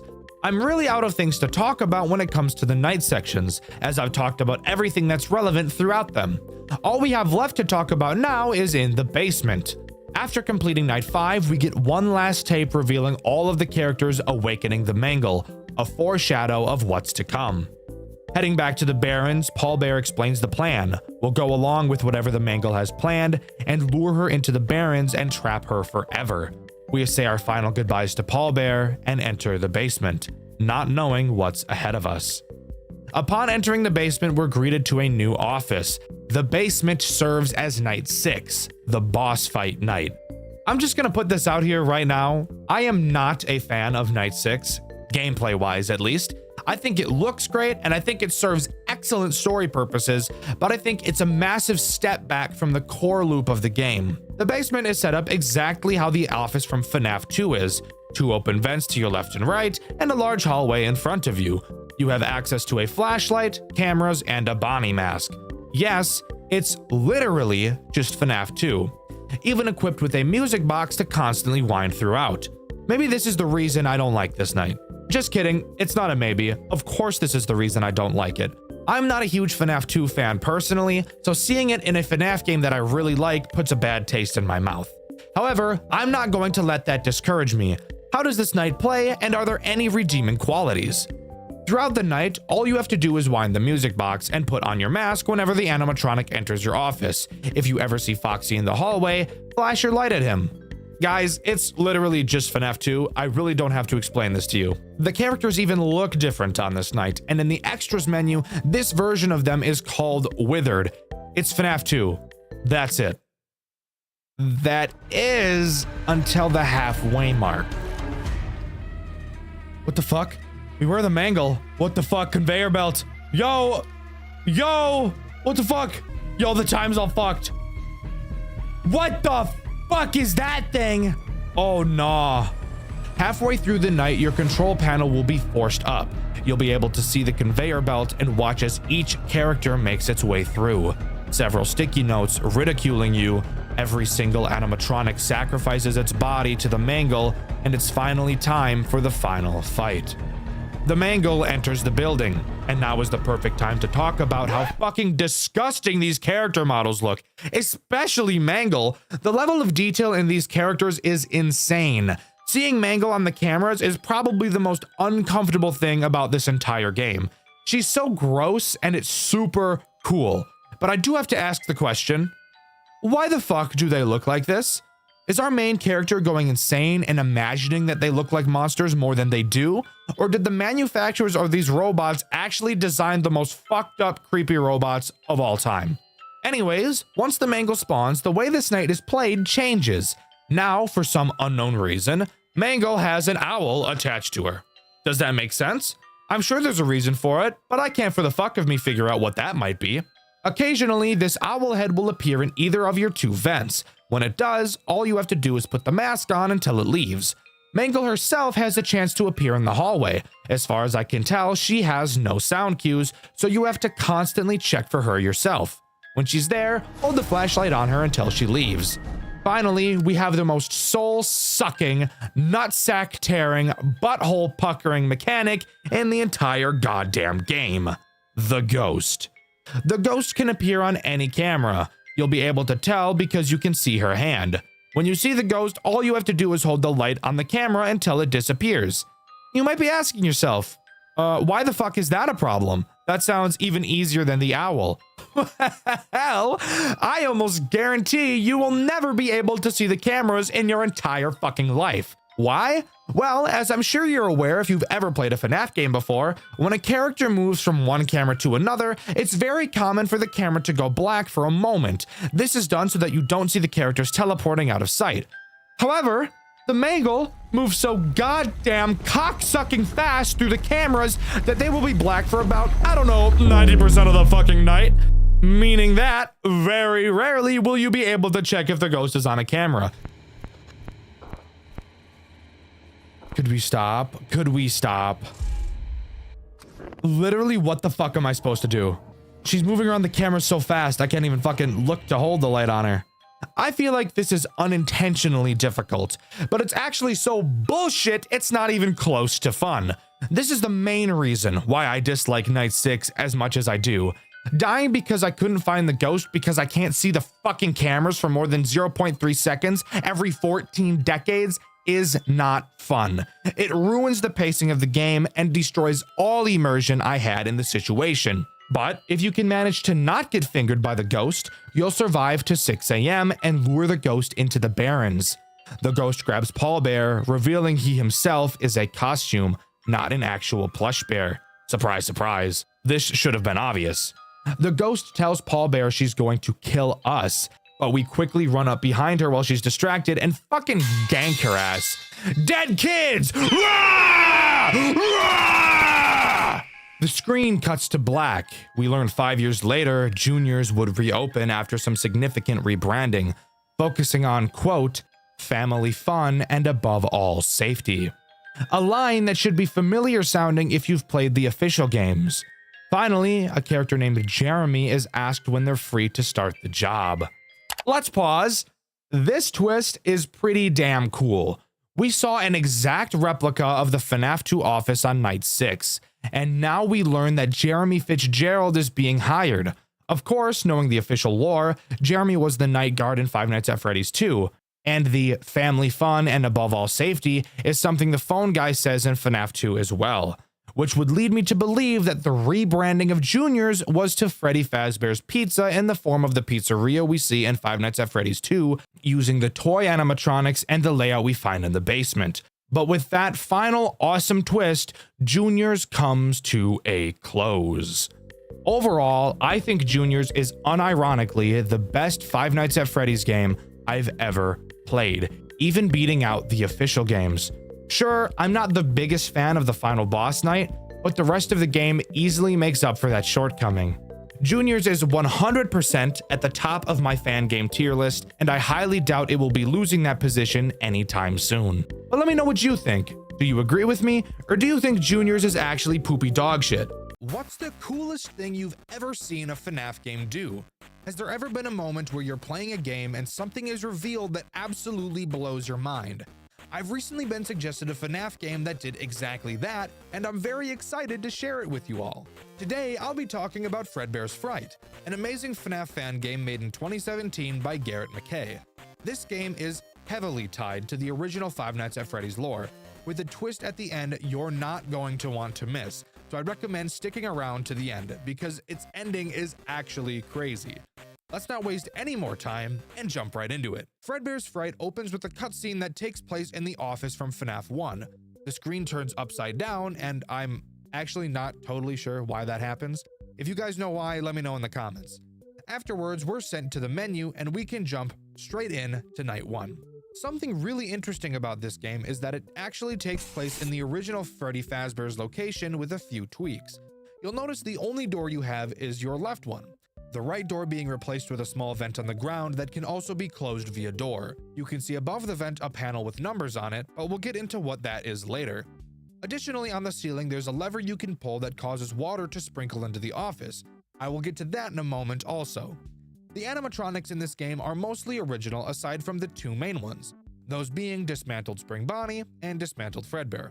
We'll talk about Fredbear later because on night 1 only Dismantled Spring Bonnie and scrapped Mousiki? I'm just gonna say Mousiki are active, so let's talk about them. Spring Bonnie acts as one of the main antagonists in Fredbear's Fright, and will probably be the character you see the most of in your playthrough. And if you take a look at him, you'll notice he is absolutely big back. This motherfucker never leaves the line at the Golden Corral. He starts on the main stage and moves towards your office. He moves to your right side to attempt to enter your vent. You'll be able to tell when he enters your vent because you'll hear the vent banging. Unlike shitty ass, fuck ass Five Nights at Freddy's 2 vent noises, there are actually different noises for different circumstances so that you can actually tell what's going on, which I'm sure everyone can appreciate. When Bonnie, or any other character for that matter, first enters your vent, you will hear exactly 2 vent bangs. Once he's in your vent, just close the vent door. After this, there are 2 other possible vent noises that will be heard depending on which night you're on. If you hear just a single bang, that means whatever is in your vent has left, and you're safe to open the vent door. However, if you hear more than 2 vent bangs, that means that whatever was in your vent just swapped places with someone else, and you should keep your vent closed. This is so incredibly helpful, it cannot go unnoticed. Because of this sound system, it doesn't make you rely on the cameras to tell the location of animatronics that attack from the vent. This is miles better than what FNAF 2 does, where every single possible movement in the vents uses the exact same fucking sound. And if you're on a super busy night like 10-20 mode, the vent noises will actually start to overlap each other, making it borderline impossible to tell what the hell is going on.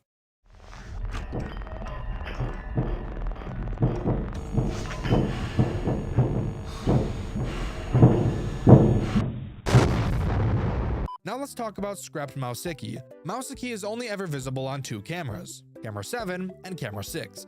He will start on camera 7, and let me say, he looks scary as fuck, I'm not even gonna lie. He will move to camera 6, and when he moves again, he will disappear from the cameras entirely. Shortly after, you'll be able to find him at your left door when using the door light. What the fuck? All you have to do is simply close the door, and he'll promptly piss off. Mouseikie will almost never be a real problem until later nights with a certain character I'll talk about later. Get to 6 AM and congrats, you're ready for night 2. After most nights in Fredbear's Frights, you will have to play an 8-bit classic FNAF minigame. The first minigame has you play as Fredbear on a stage with Spring Bonnie. You'll sing to the children for a short amount of time before the curtains close, and Purple Guy will come on stage and presumably turn the animatronics off. Oh boy, Pussy Guy is going to do something devious, I already know it! Anyways, on to night 2, which surprisingly doesn't have any of the animatronics that were active last night present.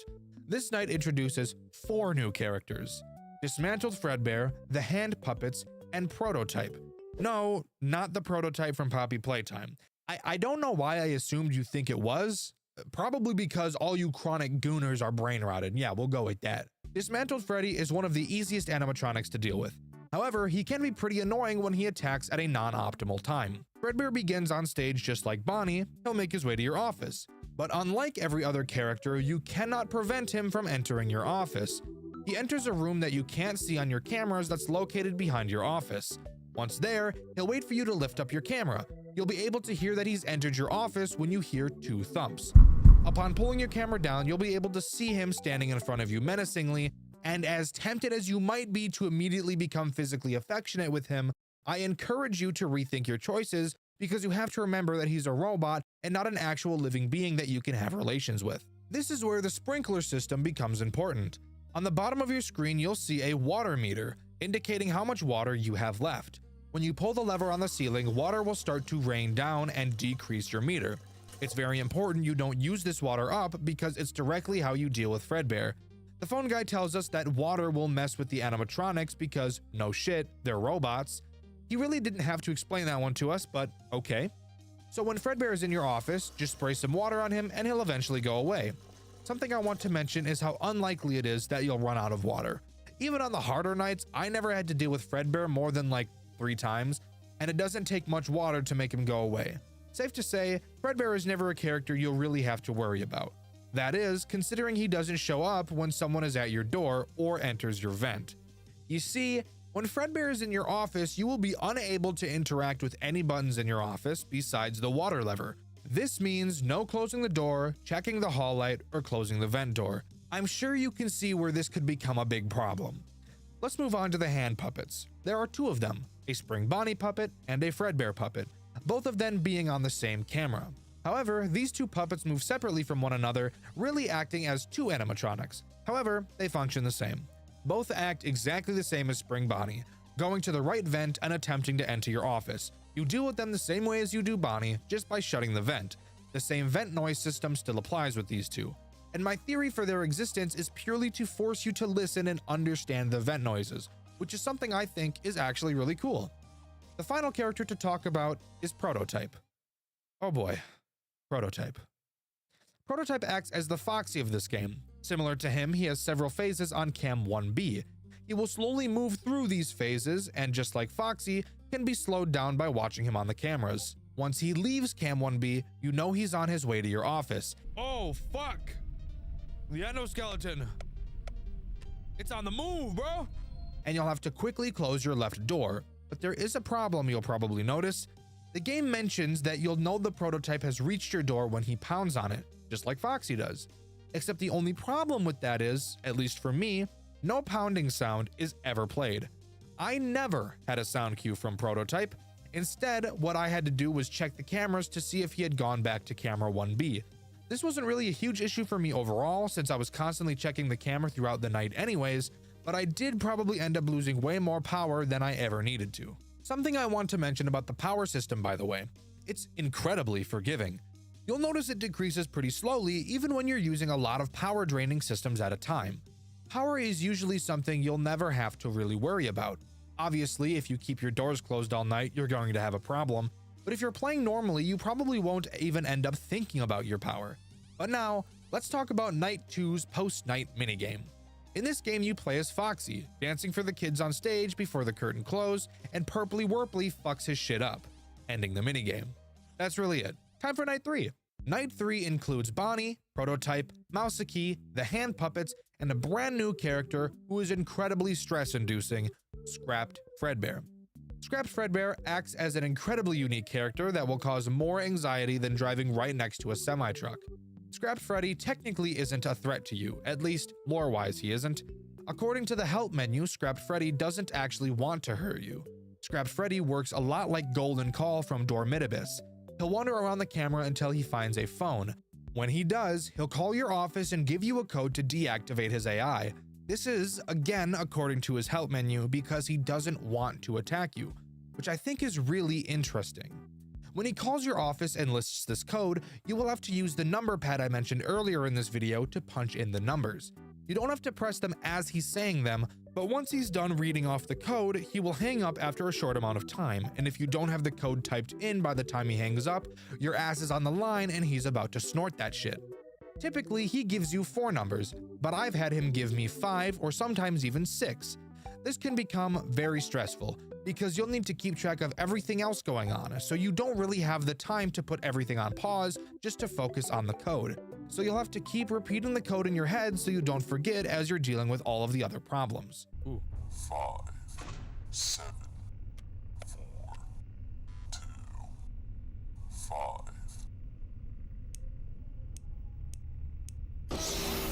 You bitch! I was typing that, you ass! But if you can handle all of that bullshit at once, you're home clear of Night 3 and can move on to Night 4. But first, we have the post-Night 3 minigame to talk about. In this game, you play as Fredbear again and have to deliver cake to 3 children. After doing so, you walk over to a door and get yanked inside by Purple Guy and his little grubby dirty ass fingers. Fucking yuck, am I right? But now it's time for Night 4, and let me tell you, this night is super fucking cool. The night starts off normal, with every character we've seen thus far active. However, Phone Guy tells us that Prototype has done something terrible and doesn't explain what. Prototype is doing something terrible. Tonight has been very good for me. Shortly after, you can hear something on his side of the line scream, and the call abruptly ends. The night continues as normal, and throughout this night, you'll notice that the Prototype is nowhere to be found. Where the fuck is the Prototype? Hello? At 1 a.m., every other animatronic in the building disappears, and the real threat of this night shows itself. Fright. Fright is the final boss of Fredbear's Fright, acting as one final battle. Fright is presumably the Prototype, but you'll notice that he's made up of pieces of all of the other animatronics, which leads me to believe that the reason they all disappeared is because the Prototype destroyed and mangled all of them, making them part of him. You know what? Maybe this Prototype does share a lot of similarities to the Prototype from Poppy Playtime. Fright can be tricky, and it's not because his mechanics are particularly difficult, but instead because of how incredibly fast he is. Fright can attack from both the left door and right vent. He will only be visible on camera 6 and camera 4B. If you see him on camera 6, he's more than likely about to attack your door.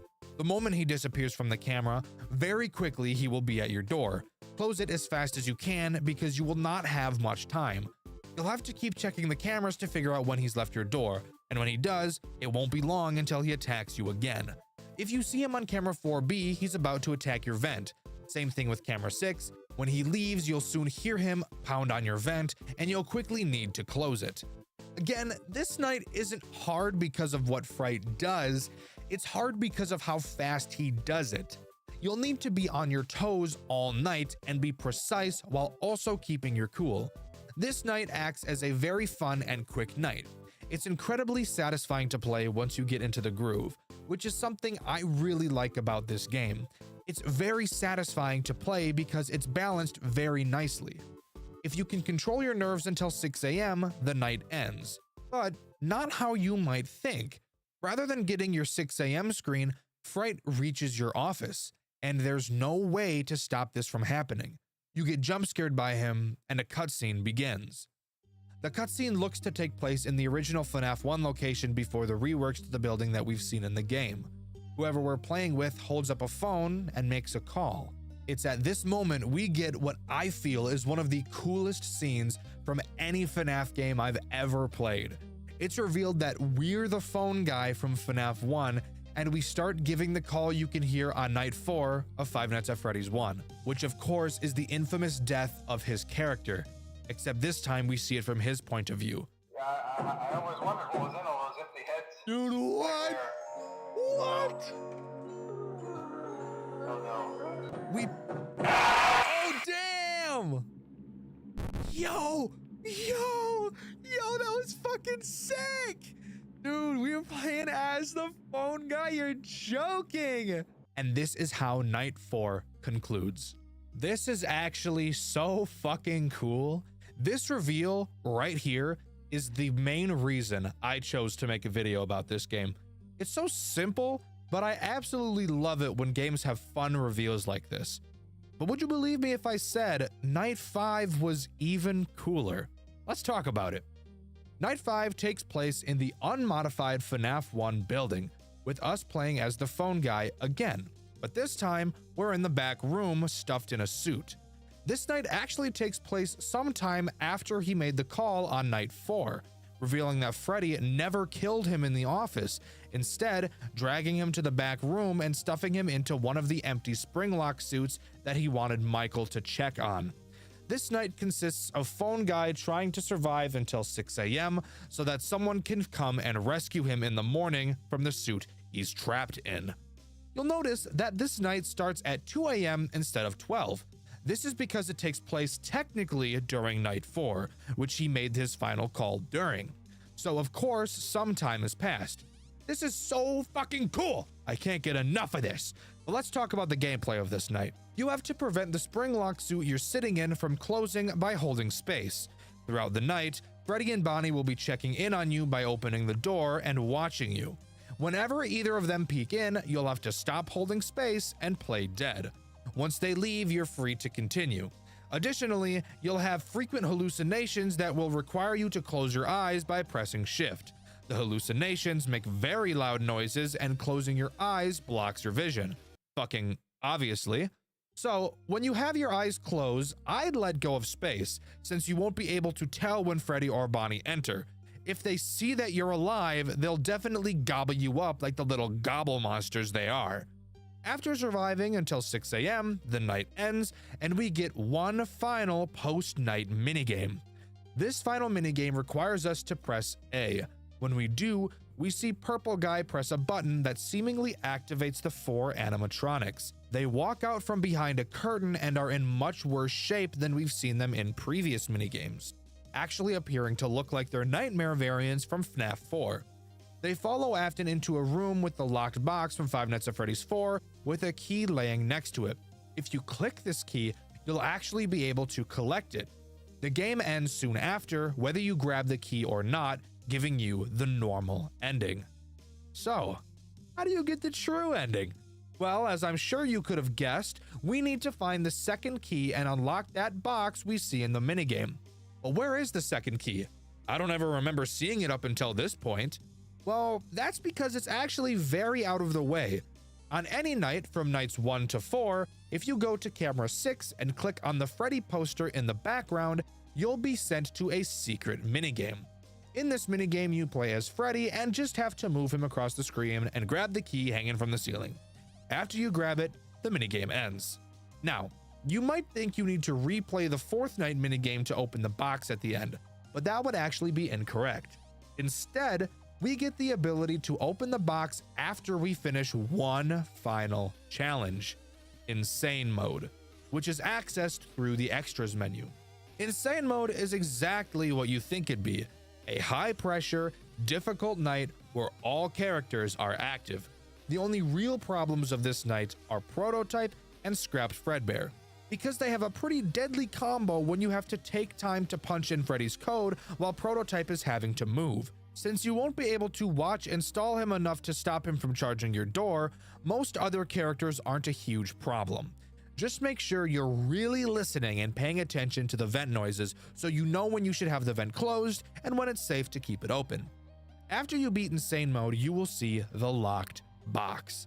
As long as you've collected both keys, you'll be able to undo both locks and see what's inside. After the box opens, the screen will start to glitch, and if you look closely, you'll actually be able to see 4 faces between the locks, presumably a reference to the 4 dead children. Finally, one last cutscene plays. On a desk, you'll be able to see what appears to be the newspaper we saw at the beginning of the game, with someone named Radio Man calling us. He says he thinks he might have a lead and asks us if we'd be willing to go to an unknown location by ourselves. He says there's no guarantee we'll be able to find him there, not knowing who he is or where there is. The call ends with Radio Man asking us to return his call as soon as we can. At first, I thought this was someone calling Michael Afton in reference to going to one of the Freddy locations to find and kill his father. Up until this point, it seemed that this game was heavily tied to the official games. But after doing some digging, I learned that this cutscene is actually a teaser to one of Garrett McKay's other games by the name of Fredbear and Friends Left to Rot. And with that, aside from Custom Night, that's all Fredbear Frights has to offer as far as I'm aware.